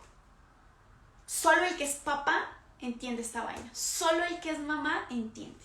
No se entiende la paternidad sin amor. Cuando el ataque, alguien está diciendo que repita, filiación, la tentación ataca. La filiación, la identidad y la misión o la vocación. ¿Por qué? Porque este ser padre, la filiación, es decir, tengo un papá, es la absoluta certeza de que Dios me ama. Y no me ama de cualquier forma. Me ama con un amor que trasciende todo. ¿Saben qué me decía este papá? Es que es impresionante cómo todo lo que Dios ha puesto en el corazón del hombre, que es bueno, habla de él. Este papá me decía, vea, yo le tengo pánico a las alturas. Pánico. Cuando les digo pánico, es que yo no me monto ni en una silla para bajar una cortina, nada. Pero él me decía, si mi hijo está del otro lado de la Torre Colpatria y ponen una tabla de madera, para los que no saben, la Torre Colpatria es un edificio muy alto que queda en Bogotá, Colombia. Y a mí me toca atravesar la Torre Colpatria en una tabla de madera por mi hijo, lo hago sin pensarlo. ¿Entienden la dinámica de el hombre caído y Dios que se hace hombre? Si a mí me toca hacerme hombre, morirme de la peor manera para salvar a mis hijos, lo hago. Si me toca crucificarme, que me escupan, que me humillen, que me latiguen, que me destrocen, que me saquen hasta la última gota de sangre y agua, lo hago. Esa conciencia de filiación, de que todo lo que el Padre quiere para mí es bueno, de que los mandamientos del Padre no son una vara de fuerza para dominarme, oprimirme y dejarme sin libertad, sino que son un bien para mí. Que todo lo que el Padre permite en mi vida es bueno, aunque yo no lo entienda. Díganme qué mayor tentación hay que acabar con eso. Que acabar con esa confianza. ¿Y saben por qué se los digo? Porque yo he experimentado esa tentación fuerte ahora mismo. He vivido cosas últimamente. Ustedes saben que yo siempre les hablo desde la escritura, pues desde lo que la iglesia nos enseña y desde mi experiencia. No puedo dejar de poner mi experiencia y no les voy a contar detalles tampoco, pero este tiempo ha sido muy difícil, ¿saben? Muy difícil, y he experimentado situaciones tan dolorosas. Obviamente sé que hay gente que sufre más, sé que obviamente hay tragedias horribles, pero en mi historia, al menos en mi vida, he llegado a experimentar un dolor y una pérdida que yo decía, si esto viene de Dios, ¿cómo puedo creer que Dios es bueno? Porque me está doliendo hasta el tuétano, o sea, me está doliendo hasta los huesos. Me duele que lloro y lloro tanto que siento que no puedo respirar. Y pensar que el Padre me ama y está permitiendo esto y seguir creyendo que lo hace por mi bien. Y he sentido esa tentación súper fuerte, ¿saben? Otra cosa que nos enseña la escritura en este pasaje de la tentación es que nosotros mismos nos convertimos en interlocutores de la tentación. Probablemente lo que Jesús sintió en esa primera tentación fue, ¿y si convierto estas piedras en panes? Yo no estoy diciendo que el diablo no existe, oigan, yo no estoy dudando de la verdad que la iglesia nos enseña, ojo. Lo que estoy diciendo es que este personaje, la escritura no nos dice que se le presentó a Jesús el demonio con cacho y cola. Muchas veces podemos ser tú y yo los que escuchamos esta voz en nuestro interior. Si Dios me amara, no estaría permitiendo esto. Si Dios fuera padre, no me estaría haciendo sufrir así. Es súper fuerte cómo nos volvemos interlocutores de nuestra propia tentación. Está aquí y aquí. No es que no la ponga el enemigo, no es que no la ponga el mundo y la carne, claro, pero a través, o sea, ¿cómo la experimentas tú? Es aquí adentro. Si eres hijo de Dios, haz que estas piedras se conviertan en panes. Primero, Dios no es tu papá. Si Dios fuera tu papá, no estarías aquí en el desierto con hambre. ¿Qué le dijo al pueblo de Israel? Dios te sacó de la esclavitud. Te sacó de la esclavitud para dejarte morir en el desierto. O sea, más te valdría, imagínense que es esto tan fuerte que el pueblo de Israel dice en el desierto. Más te valdría devolverte donde el faraón en la esclavitud que quedarte aquí muriéndote de hambre. Eso fue lo que pensó el pueblo de Israel. Si esto es estar con Dios, yo me imagino cómo será estar sin Dios. Si estar con Dios es esto, y sufrir y llorar de esta manera, pues para esa gracia me voy al mundo a pecar otra vez. Oigan, yo he sentido eso. Ya para que nadie se sienta mal, lo confieso públicamente, manden al Papa, a quien quieran, yo lo he sentido. Yo lo he sentido en este caminar y he dicho, si esto es vivir para Dios, no quiero. Porque me está yendo peor que si me hubiera quedado disfrutando en el pecado. Se los prometo, yo he sentido eso. Primero, nuestra filiación. Segundo, nuestra identidad. Si eres hijo de Dios. O sea, no solo pone en duda que Dios es Padre, sino que ataca directamente nuestra identidad de hijos. De hijos. Y eso es súper fuerte. Y no es solamente nuestra identidad de hijos. Claro, esa es la principal. ¿Qué es lo que fundamenta tu identidad? No es solo el ser hijos genérico. Es que eres hija o eres hijo. No hay un in-between. Eso pasa por nuestra sexualidad. El Padre te hizo hombre o mujer. No hay un in-between. Y ahí te estás jugando todo.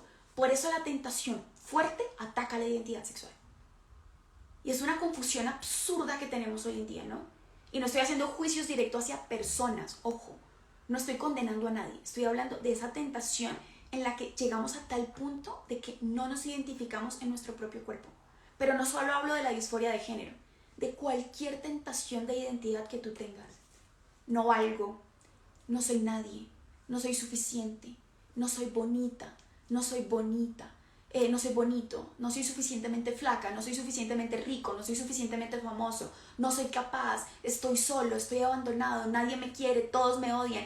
O sea, la cantidad de tentaciones a nuestra identidad que experimentamos todos los días. Y pensamos que nuestra identidad nos la da algo más o alguien más. Mi identidad me la agregan, me la asignan, por así decirlo. Entonces, si llego a tal grado de felicidad o de belleza física, o de éxito o de dinero, ahí voy a ser realmente quien soy, ¿saben? Eso es una tentación directa hacia nuestra identidad. Si llego a tal estabilidad económica, si logro tener ese matrimonio cristiano, católico que yo veo en las cuentas de Instagram, ahí podré ser lo que Dios pensó para mí. Si puedo tener ese noviazgo casto, puro, que veo por ahí, que es la teología del cuerpo, ahí podré ser lo que Dios pensó para mí.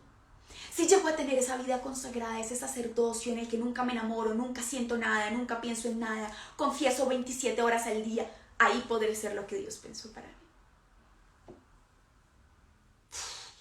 ¡Qué mentira tan grande! Tu identidad no depende de lo que tú hagas. Claro, puedes desdecir, puedes negar tu identidad con tus actos, claro que puedes. Puedes vivir de forma indigna, claro que puedes. Puedes vivir contraria a tu vocación cristiana y contraria a la vocación de Dios, claro que puedes.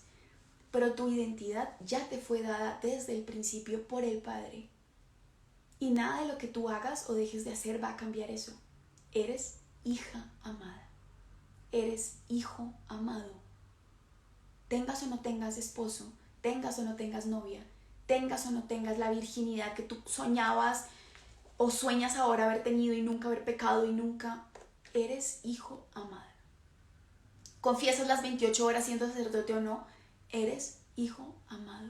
Y cuando nuestra vida se desarrolla fundamentada en esa identidad, en esa verdad de quiénes somos, ahí sí tiene sentido confesar las 27 horas diarias, construir, luchar por construir un matrimonio, no de Instagram, un matrimonio según la voluntad de Dios, con sus debilidades, con sus momentos buenos y con sus momentos malos. Ahí sí tiene sentido buscar reconstruir tu pureza, aunque no seas virgen, y buscar reconstruir tu castidad y buscar darte por los demás, ahí sí tendrá sentido.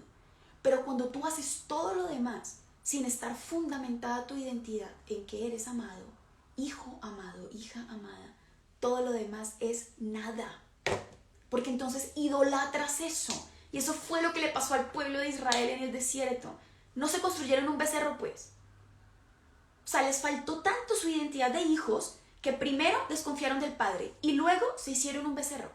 Porque va en orden. Filiación, identidad. Se construyeron el becerro y lo empezaron a adorar. Tú y yo podemos idolatrar un matrimonio, por más católico que sea. Tú y yo podemos idolatrar la vocación sacerdotal o consagrada. Tú y yo podemos idolatrar la búsqueda de la castidad y hacernos un dios de eso.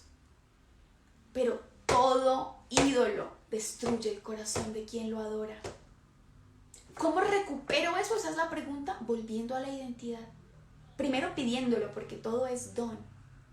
Pero toda tentación va a atacar eso, tu identidad. No eres suficiente, no eres hijo, no eres amado, no eres amada. Ve y búscate tu identidad en otra parte. Si eres el hijo de Dios, o sea, ¿están viendo la fuerza de esa frase? Si yo soy el hijo de Dios, ¿por qué no convierto estas piedras en panes?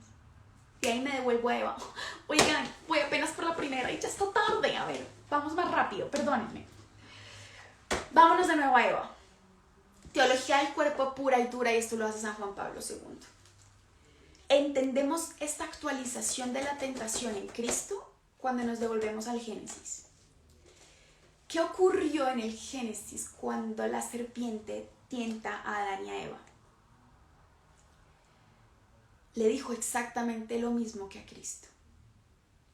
Primero, desconfía del Padre y luego ve y sáciate tú.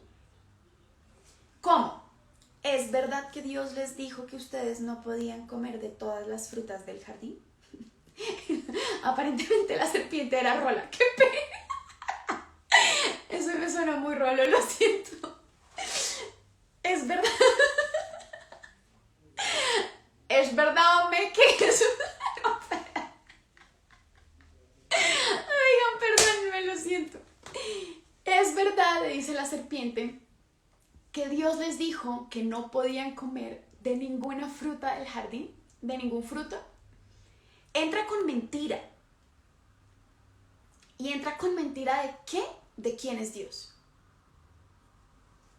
De lo que Dios les ha prometido.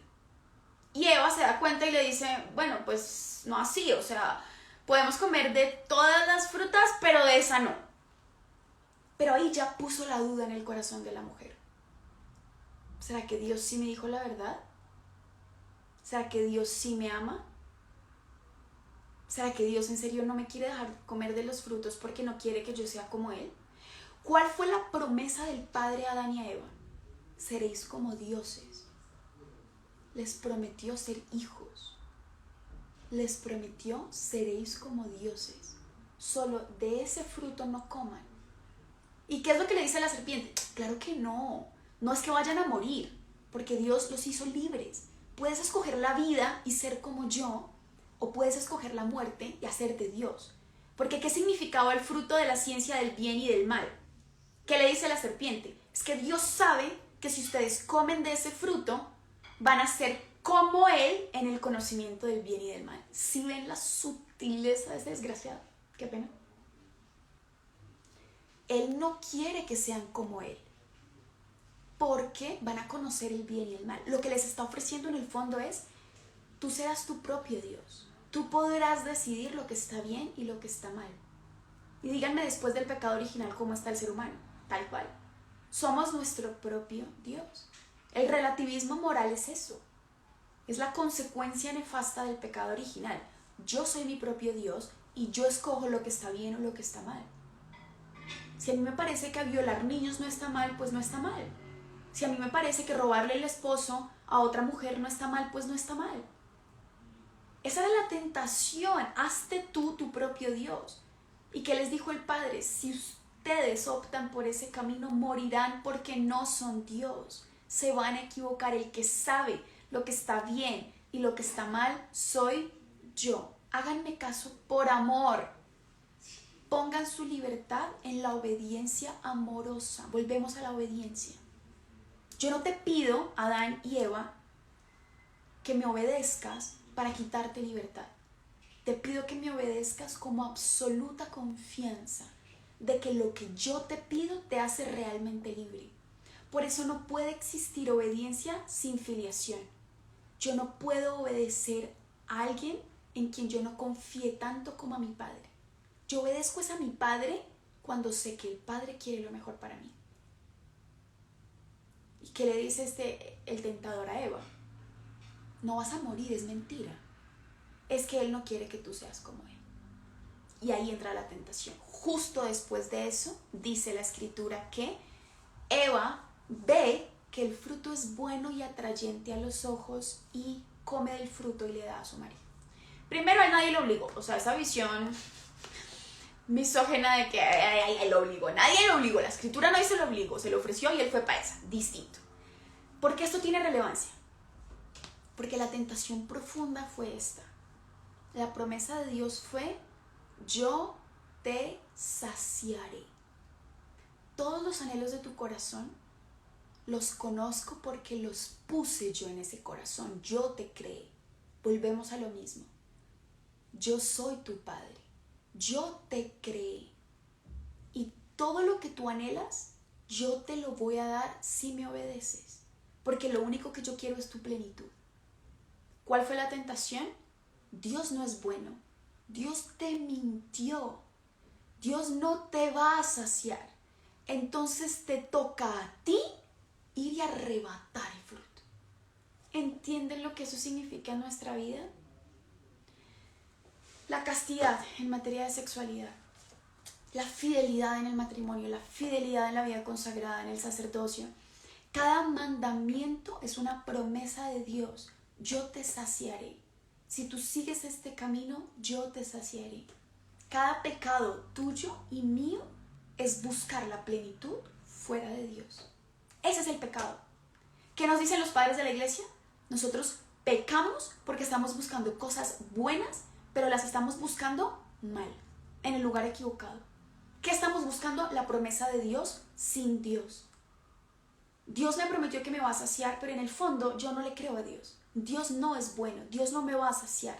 ¿Qué me toca a mí? Ir a mí y buscar mi plenitud. Ir a mí y arrebatar la felicidad. Ese es el fruto. En tu vida y en la mía. Oigan, yo estoy haciendo una reflexión desde la sexualidad, ojo.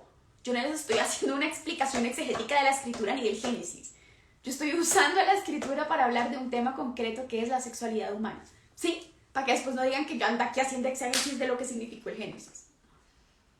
Pero nos revela algo de nuestra historia. Y esa es la primera tentación, ¿la vieron? Si tú eres hijo de Dios, tú sáciate, porque tienes hambre y el Padre te dejó solo en el desierto, pero te dijo que tú eres mi hijo amado. Si eres su hijo amado, convierte las piedras en panes. O sea, ve y sáciate tú. ¿Ustedes se imaginan lo que eso fue aquí adentro en el corazón de Jesucristo? Si yo soy hijo de Dios, ¿por qué no convierto las piedras en panes? ¿Por qué no me alimento y ya? Eso era más fácil y además tenía el poder para hacerlo.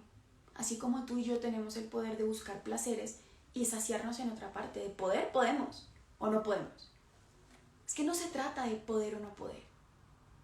Para Jesús fue el camino de, por mucha hambre que yo tenga, yo confío y me entrego a la voluntad del Padre. Y además soy consciente de otra cosa. Que la sed que yo tengo solo la sacia el Padre. Eso es lo que dice la Escritura. Jesús les está citando el Deuteronomio. En todas las tentaciones Jesús cita el Deuteronomio. Pero ¿qué le dice? No solo de pan vive el hombre, es decir, eso que tú me estás diciendo que me va a saciar, no me va a saciar. Esa figura de los panes terrena, que en el fondo son piedras, eso no me va a dar la plenitud. Si tú y yo tuviéramos esa conciencia cada vez que somos tentados, la tentación de ser infieles, la tentación de buscar el placer, la tentación de vivir para la vanidad, cualquier tentación, y supiéramos quién es el Padre, qué es lo que me ha prometido y quién soy yo, hija amada, podría decir, eso que mi corazón está deseando ahorita, no son panes, son piedras, eso no me va a saciar. ¿De qué le dice Jesús? ¿De qué se sacia el corazón del hombre? De toda palabra que sale de la boca de Dios. Claro que el Padre nos da en esta vida destellos de plenitud, si no, no tendría sentido vivir. Por eso se hizo hombre, solo que no está toda la plenitud a la que nos ha prometido. Pero tampoco la vida humana es un desierto absolutamente triste y miserable, pero no es la plenitud, o sea, estamos caminando, por eso es desierto.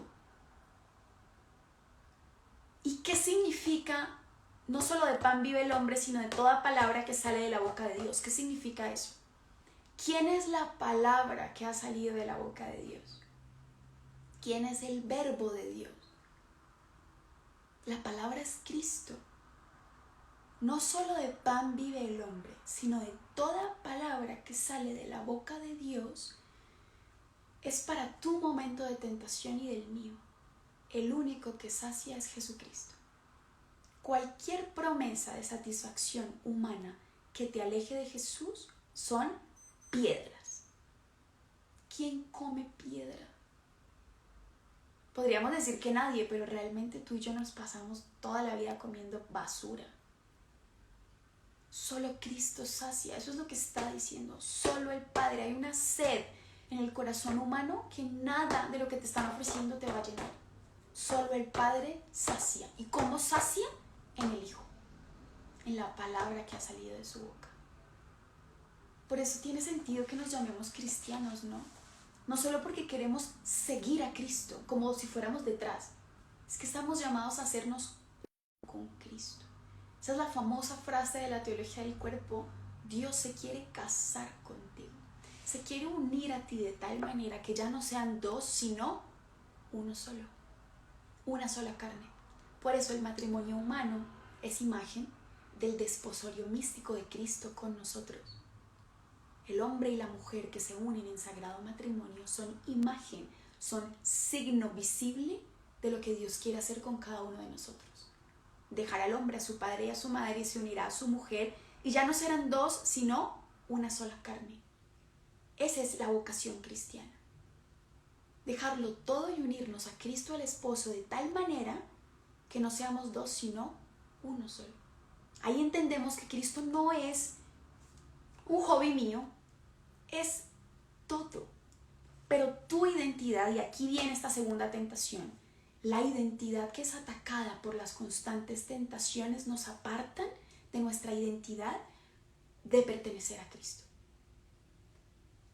Cuando la tentación ataca mi identidad, yo ya no tengo ninguna razón para pertenecerle a Cristo, porque ya no soy hijo amado. Pierdo por completo la conciencia de que fui hecho por Él y para Él. Y empiezo a buscar mi identidad en las cosas que Él me ha dado, pero no en Él. Y las cosas que me ha dado pueden ser buenas, ya se lo dije, el sacerdocio, la vida consagrada, el ministerio, el matrimonio, los hijos. Vivo para eso, pero no para Cristo. Y es súper sutil, por eso el enemigo cuando tienta a Cristo es astuto. Imagínense si fue astuto para enfrentarse con el Hijo del Dios vivo, ¿cuán más astuto no será con nosotros? Que no conocemos las Escrituras, que perdimos la conciencia de la filiación divina, que perdimos la conciencia de nuestra identidad, ¿cierto? Seguimos. La segunda tentación en Mateo, y ya les dije, de nuevo les recuerdo que en Lucas el orden se cambia porque la intencionalidad cristológica es distinta, pero aquí en Mateo la segunda tentación es lánzate. Lánzate. ¿Qué le está diciendo en la segunda tentación? Si no quieres usar tu poder para ti, para alimentarte tú, usa tu poder para tu misión. Mira, ¿a dónde lo lleva? ¿Se acuerdan que dijimos a dónde lo lleva? Al alero del templo, dice de la ciudad santa. ¿Cuál es la ciudad santa? Jerusalén. Jerusalén, la ciudad santa. Ustedes van a ver que en Lucas es distinto. En Lucas empieza con esta. Ah, no, mentira. En Lucas esta es la... Sí, que estoy bien. Sí, es al revés. Pero en este momento en Mateo lo lleva a la ciudad santa, Jerusalén. ¿Por qué? Porque Jerusalén es el lugar de la prueba para Jesús. En Jerusalén es donde lo van a condenar, ¿cierto? A muerte. Lo lleva a la ciudad santa y le muestra, lo sube al alero del templo.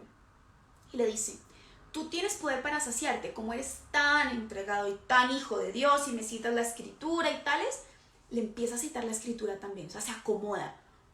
Y hace parecer las cosas como lo mejor, lo más bueno, lo más santo, y es tentación.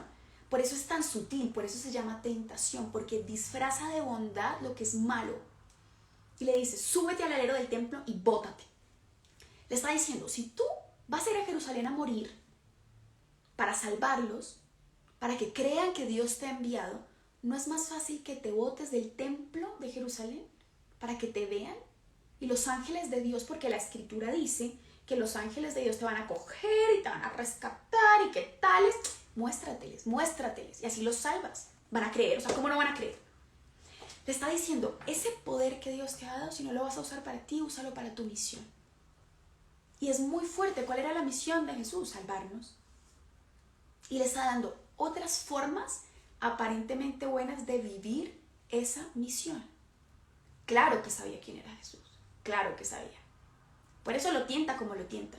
¿En qué lo tienta? En su filiación, en su identidad y en su misión. ¿Qué atenta directamente en esta tentación? La misión de Dios para salvarnos. No los salves dando la vida. No los salves muriendo, porque el sufrimiento es maluco. El show, eso, wow, que te vean, el Hijo de Dios. Oigan, qué sutil es esa tentación en nuestras vidas.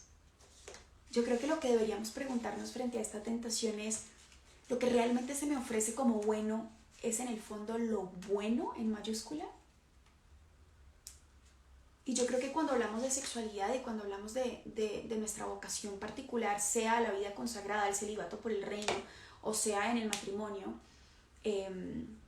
para nosotros es súper difícil, cuando no estamos cimentados en nuestra identidad, confundir lo malo con lo bueno y lo bueno con lo malo. Porque toda vocación, toda misión pasa por la cruz. Toda misión tuya y mía pasa por Jerusalén. No hay chance de subirnos en el templo y votarnos como hijos privilegiados para no sufrir. No hay. Y es una de las tentaciones más fuertes en nuestra vida. Dios no te prometió que te iba a dar una vocación para el amor y no sé qué, y no te deja tener sexo. Pero si esa es la vocación, si esa es la misión, o sea, ¿por qué vas a morir? ¿Por qué te vas a negar a ti mismo? No te puedes masturbar. O sea, ¿cómo te vas entonces a conocer a ti, a conocer el placer? No puedes vivir con tu novio o con tu novia, pero ¿cómo? Entonces, ¿cómo van a conocerse para poder casarse como Dios manda? ¿Cómo? Y en el matrimonio las tentaciones sí que son sutiles. Pero eso no fue lo que él te prometió, que iba a hacer esto y esto y esto y esto, pero mira lo que es. Esto no fue lo que ella te vendió, lo que te mostró, que era esto, esto y esto, pero esto no es. No que el ideal era tener unos hijos y enseñarles a orar y no sé, pero mira cómo te salieron, mira cómo es de difícil. Siempre la tentación es a que evadas la cruz, a que no entres a Jerusalén, a que te la pases por encima. Y toda vocación al amor pasa por la cruz, porque el amor se vive en la dimensión de la cruz. No era el plan desde el principio, pero después del pecado Jesús nos enseña que para amar se pasa por la cruz. Y yo creo que yo no te puedo dar una receta concreta, pero te invito fraternal, respetuosamente, a que analices en tu historia cuántas veces has caído en la tentación por evadir la cruz. Porque no queremos sufrir. En el fondo cualquier carga con tu cruz y sígueme se nos hace súper bonito en la retórica y súper difícil en el momento de la tentación, en la práctica. Cuando me toca aguantarme y no ser grosero y no gritar y no explotar contra mis papás, mis hermanos, los que me han hecho daño, cuando es odiar al que me ha abusado, al que me ha traicionado, al que me ha rechazado, pasar por la cruz no es algo agradable, no es algo a lo que nuestros corazones inmediatamente vayan a acudir, pero es necesario, ¿no? Y hay una forma de vivir esa cruz con Dios, pero el enemigo siempre va a estar ahí diciéndote que si Dios te amara, tu poder de ser hijo es saltarte la cruz. Eso es lo que le dice Jesús. Si él ya te dijo que te ungió y que no sé qué y ¿para qué vas a morir? O sea, ¿cómo te va a pedir que mueras en la cruz? Mejor bótate de allá. No es que eres hijo y que mandará a sus ángeles y no sé qué. No es que él te ama y por qué te hace sufrir así. Porque la persona que más querías te traicionó o te rechazó o se fue. ¿Por qué? Entonces no es padre y no es bueno y tienes otra forma de cumplir tu misión en esta vida. Redirecciona tu misión. En el fondo eso era lo que le estaba diciendo a Jesús. Redirecciona tu misión. O sea, mira tú la forma de que tú quieras de vivir tu misión. Y si la del Padre es sufrir, pues hazte una nueva misión, mi rey. Y eso nos pasa mucho, ¿saben? De nuevo yo vuelvo a mi vida. Esta tentación ha estado así, ven, a la orden del día. Esa es la misión del Padre para ti, María Paula. Sufrir como estás sufriendo. Tener que trabajarlo todo tan difícil. Esto es la misión de Dios para ti. Créate otra misión. Y eso está constantemente en el corazón. Aquí, oigan, yo lo he sentido. Esto no era para mí. Yo mejor me creo otra misión. Busco otra misión. Mi Dios entenderá, mi Dios me apoyará. Otra misión y otra manera de vivirla en que no implique tanto dolor y tanto sufrimiento. Pregúntate en tu vida cuántas veces has caído en esa tentación. Y en tu historia hoy, ¿dónde se está desarrollando esa tentación? De hacerte tu propia misión, de cambiar tu misión y de evadir la cruz buscando el amor. Y por último, ya me duele la garganta, ¿qué es esto? La falta de costumbre, people. Hay que volver a estos lugares porque si no, perdemos la capacidad que Dios nos ha dado. Tercero, la vanagloria. ¿Qué le dice? Y aquí vamos increciendo. ¿Por qué? ¿Qué es lo que le está diciendo el enemigo? Cada vez va como hasta la cúspide. Y dicen muchos exégetas que esta es la tentación mesiánica por excelencia. Que esta es la verdadera tentación mesiánica. La tercera en Mateo.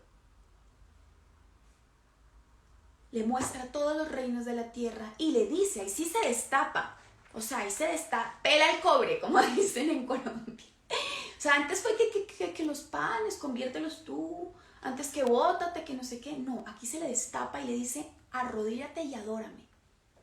O sea, imagínense cómo fue ese momento de tentación en el que Jesús se sintió tentado de someterse al enemigo. Eso es muy fuerte y puede ser escandaloso, pero es real. La tentación del corazón a someterse al enemigo, a someterse al reinado que no es el reino de Dios. Porque hay dos cosas muy distintas y las dos existen: el reino de Dios y el reinado del mundo. Y Jesús lo dijo claro para que no quedara ninguna duda: mi reino no es de este mundo. Para él poder decir eso, tuvo que pasar por este momento. Se le ofrecieron los dos reinos y tuvo que optar. Y su corazón sintió la tentación de someterse al reinado del mundo. Y eso es muy fuerte. Si Cristo sintió eso, como tú y yo no. Le dijo, si tú te arrodillas, te postras y me adoras, te daré todo esto, porque todo esto me ha sido dado a mí. Primero, siempre que tú estés ante cualquier tentación, de taquito date cuenta que te están mintiendo. El enemigo es el mentiroso por excelencia. Eso también lo revela la Escritura. Él es el que miente. Desde el principio ha mentido. Le mintió a Adán y a Eva, le está mintiendo a Cristo y te está mintiendo a ti y me está mintiendo a mí. En lo que te ofrece, en la plenitud, en el dinero, en la fama, en el poder, en la belleza estética, en lo aparente te está mintiendo porque Él no tiene poder para saciarte. Él le dijo eso a Jesús, es que todo esto se me ha sido dado. ¿Quién te dio nada? ¿Quién te dio nada? Nadie te ha dado nada. Loser, es un loser. Pero la tentación constante es a creer que sí. Que todo lo de esta tierra, todo nos va a saciar.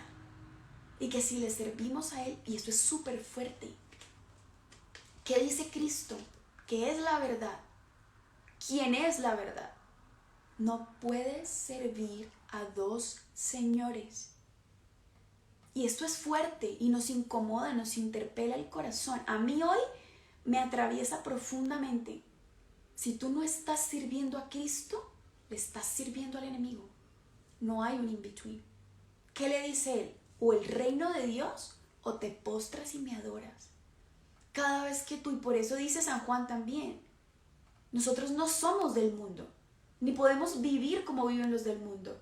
¿Y cómo nos cuesta, oigan, cómo nos cuesta vivir en el mundo sin ser del mundo? Pero es verdad, o le estamos sirviendo completamente a Cristo y nos estamos entregando, gastando y desgastando por el reino de Dios, o estamos postrados ante el enemigo, o estamos entregados al mundo. No podemos abstenernos y decir, no, qué pena, yo aquí no voto, yo soy agnóstico, mil disculpas, esto no me compete. No hay un in-between.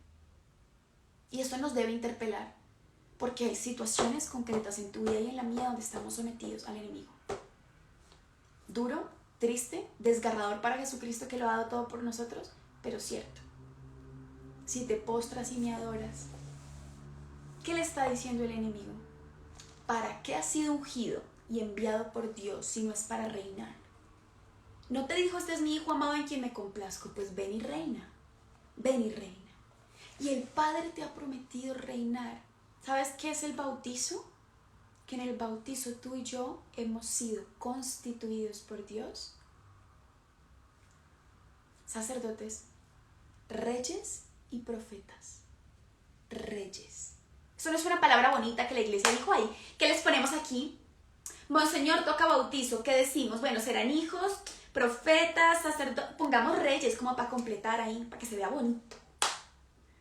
Hombre, no.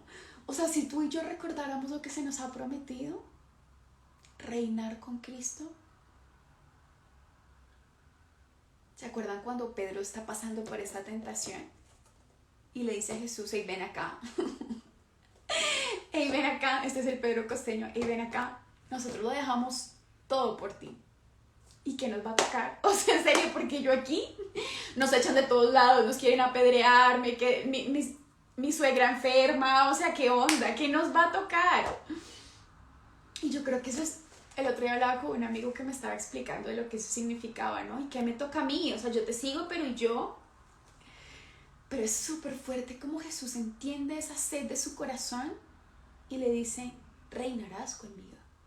O sea, los que lo han dejado todo por mí se sentarán a mi lado en el trono de mi Padre y reinarán. Y tú y yo nos conformamos con un reinadito así, el reino de este mundo. Que ni rey es, el loser ese del enemigo, es príncipe, es el príncipe de las tinieblas, o sea, no es de rey, no alcanza ni a rey del mundo, ni a rey del pecado, además no es rey de nada, o sea, es príncipe de las tinieblas, o sea, príncipe de quién sabe dónde, pero no es rey. Y nos está ofreciendo es que un reinado, mientras el Padre sí nos ha prometido reinar en Cristo, con Cristo.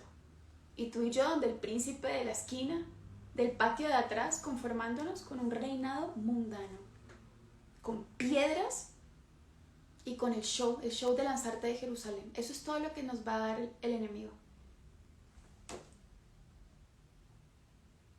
quiero que esta tentación nos hace pensar mucho en eso, en ese llamado. Nuestra identidad, nuestra afiliación y nuestra misión, sobre todo esta. La misión depende de nuestra identidad, de que esté cimentada en la verdad de que somos hijos y de que tenemos un Padre bueno, pero esa misión es para el reino.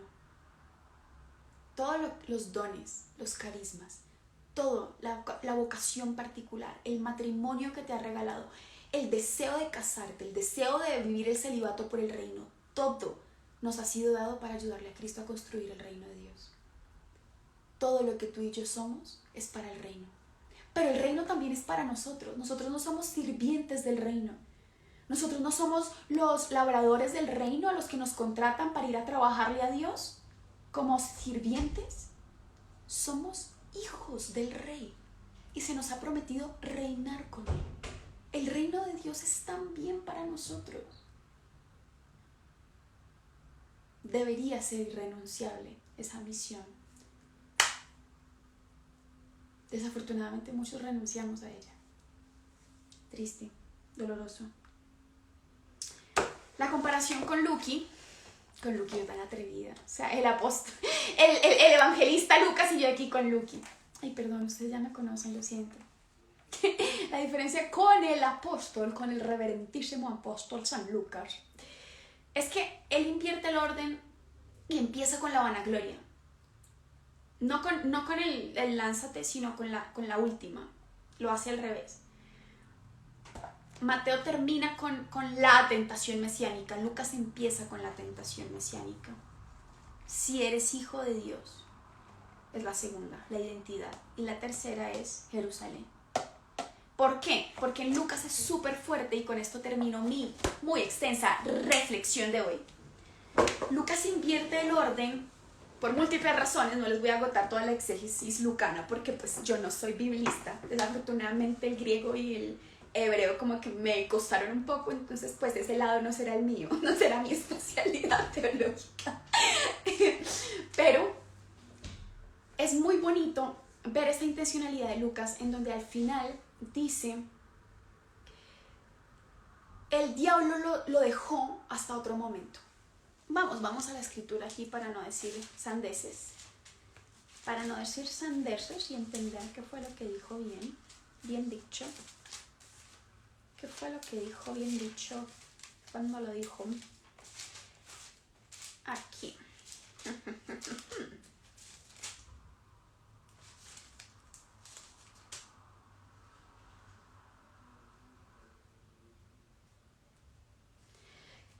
Capítulo 4 del Evangelio de San Lucas, versículo 13. Acabada toda tentación, el diablo se alejó de él hasta el tiempo apropiado. ¿Cuándo dice eso? Justo después de la tentación de Jerusalén. Lo lleva a Jerusalén, lo tienta y se aleja de él hasta el tiempo propicio. ¿Cuándo vuelve? Cuando Jesús está en Jerusalén a punto de ser crucificado. En el huerto, ¿se acuerdan? Antes de dar la vida. Vuelve hasta el tiempo adecuado. Y eso nos habla mucho del tiempo. ¿Cuándo vuelve el enemigo? Cuando tú estés débil, cuando te toque dar la vida. Porque cuando tú y yo nos proponemos las cosas, todo suena súper lindo, súper chévere, súper hermoso, súper wow. La castidad, por ejemplo, wow. Cuando nos enamoramos de alguien, voy a hacerte fiel para toda la vida, todos los días de mi vida, y voy a ser súper fiel y voy a hacerte los huevitos con salchicha todos los días que tú me pidas, y vamos a hacer el amor, eso dicen los recién casados, ¿no? Vamos a hacer el amor 4 veces al día todos los días porque eso es lo que el Señor nos ha regalado, y vamos a criar unos hijos, todo, o sea, al principio cuando nos comprometemos, todo es espectacular, y se nos olvida que la tentación vuelve hasta el momento propicio. ¿Cuándo es el momento propicio? El momento de dar la vida. Que yo hago promesa de castidad y que me compro el anillito y no sé qué. En el momento en que te toque vivir la castidad dando la vida, vuelve la tentación. ¿La tentación de qué? De no dar la vida. Pongan la situación que quieran. Cualquier situación donde toque dar la vida es o una oportunidad para el pecado o lo podemos ver como una oportunidad para darle gloria a Dios. Para optar por el amor. Porque dar la vida es optar por el amor, siempre. siempre, con cualquier persona, en cualquier lugar, en cualquier circunstancia, es dar la vida, es amar. La tentación volverá en el momento propicio en el que a ti te toque dar la vida para impulsarte a amar o para someterte en el pecado de no amar. Y en el fondo, ese es el mandamiento, ¿no? Este es mi mandamiento, que se amen los unos a los otros como yo los he amado. El mandamiento es amar. Cuando la tentación, cuando la carne, el mundo y el enemigo atentan contra tu filiación divina, contra tu conciencia de que tienes Padre, de que el Padre es bueno, de que todo lo que el Padre busca para ti, te permite y te pide es bueno, cuando atenta contra tu dignidad, cuando ataca tu identidad de hija amada, de hijo amado, by default tumba tu misión. Te construyes tu propia misión, desconfías de Dios en el desierto, te buscas saciar a ti mismo y terminas comiendo panes, que en el fondo son piedras. Y luego, cuando te propones amar de verdad, vendrá la tentación en el momento propicio para que no ames. La buena noticia es que no estás solo. Oigan, si esta vuelta a tocar enfrentarla sola, bájenme. Bájenme del tren de la vida, esto definitivamente no es para mí. Pero no estamos solos. No estamos solas. Nos falta es confianza. Vean que nos ha amado tanto que ha pasado por la tentación. Él se ha ido al desierto. Él se ha comprometido con tu vida. Jesús no te ve en el cielo ahí, en el trono del Padre, y véala cómo peca. No, Señor, y yo aquí crucificado y colmo. Jesús no te ve en tu vida, Jesús la vive contigo. Jesús se ha comprometido con tu historia hasta la última consecuencia, con tu dolor, con tus heridas, con tu sexualidad, con tus sueños, con tus metas, con tus proyectos. Jesús se ha comprometido contigo hasta el punto de dar su vida por ti. Jesús invirtió su vida por tu vida. Y alguien acaba de decir algo clave. Eso no te lo ha revelado la carne, sino el Espíritu del Padre que está en el cielo. Con eso iba a terminar. Que a mí eso me mueve mucho cuando estoy así. Y créanme, ustedes creen que estoy en el mejor momento, by far. O sea, si yo les contara, amigos, lo que ha sido esta cuaresma, más o menos esto funciona así. A mí en febrero me cogieron, me arrancaron el corazón, lo tiraron a la basura, lo espicharon, cogieron un rallador de papas, lo rayaron así y lo dejaron desperdigado en el piso. Y así me he sentido, fuera de chiste. Y he pasado por todas estas experiencias. De decir, Dios no me ama, Dios no me quiere, no soy suficiente, no valgo. Y sabiendo toda la teoría aquí, o sea, la teología la tengo, ¡chan! Pero sí he podido experimentar eso, cómo la tentación ha atacado mi relación con Dios sobre todo.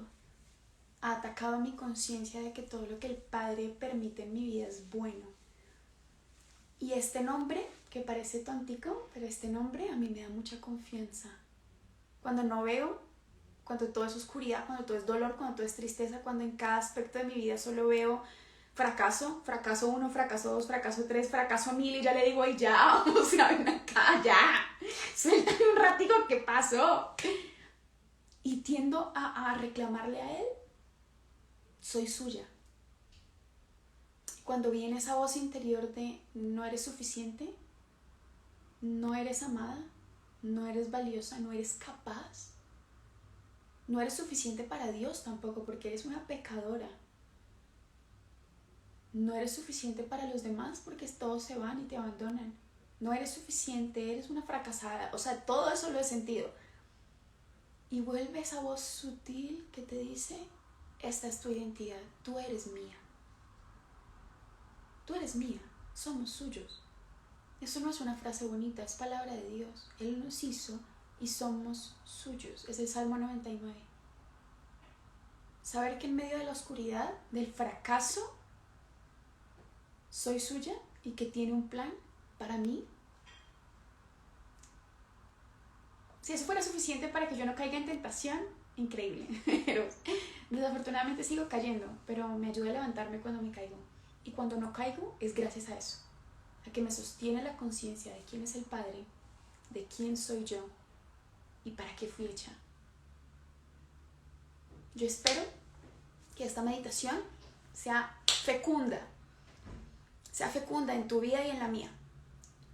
Que el Espíritu Santo, que fue el que condujo a Jesús al desierto porque estaba seguro de que podía sostenerlo, nos sostenga a nosotros también, en la conciencia de que tenemos un Padre que nos ama, que restaure en ti, en tu historia y en la mía, nuestra identidad como hijos, nuestra conciencia de quién es el Padre. Porque van por eso, van por nuestra relación con el Padre, van por nuestra confianza en el Padre. Por eso le decía a Santa Faustina, es en la confianza que yo obro los milagros. Jesús, en ti confío que eres bueno, confío que me amas, confío que tienes un plan para mi vida, confío que puedes hacer todas las cosas nuevas, confío en que todos los fracasos tendrán un propósito en ti, confío en que me amas y en que soy hija amada, hijo amado. A pesar de mi soledad, de mis fracasos, de mis pecados incluso, confío en tu palabra y en tu plan para mi vida. Bueno, espero que esto les sirva, que se acuerden de orar por mí de vez en cuando. Para los que estén haciendo la consagración, yo no he hecho la de hoy, pero estoy contenta, estoy muy feliz. Y esto que les decía sobre los buenos propósitos me interpela mucho porque en la consagración todo el mundo es súper emocionado, no sé qué, y se han salido varias personas, y no es un juicio, solo es que es muy duro. O sea, emocionarse y comprometerse al principio es súper fácil, pero cuando vemos que requiere un sacrificio, que requiere constancia, que requiere perseverancia, que requiere dar la vida, nos desanimamos y desistimos. Entonces, bueno, yo los invito, me invito, más bien, el Señor nos invita, yo aquí, que yo nada, el Señor nos invita a ti y a mí a que confiemos y a que perseveremos dando la vida, ahí donde cuesta, que no estamos solos. Que no has podido seguir la consagración, papi, estás a tiempo. ¿Sabes cuánta gente quiso entrar y no pudo? Desatrásate y pa'lante. Y todos los que estén tarde, pa'lante. Por favor, que vale la pena. Y el Señor todo lo puede. Y ya, me voy porque está tarde. Los quiero mucho y odio no verlos. O sea, ¿saben lo incómodo que es estar aquí? Yo no sé qué pensarán mis vecinos. La vieja dando lata 3 horas sola ante una pantalla. Y yo no los veo, me frustra. Hagamos una conferencia mundial de Somos Unidos, que yo los pueda ver algún día. Pero bueno, no se les olvide que en la tentación somos suyos.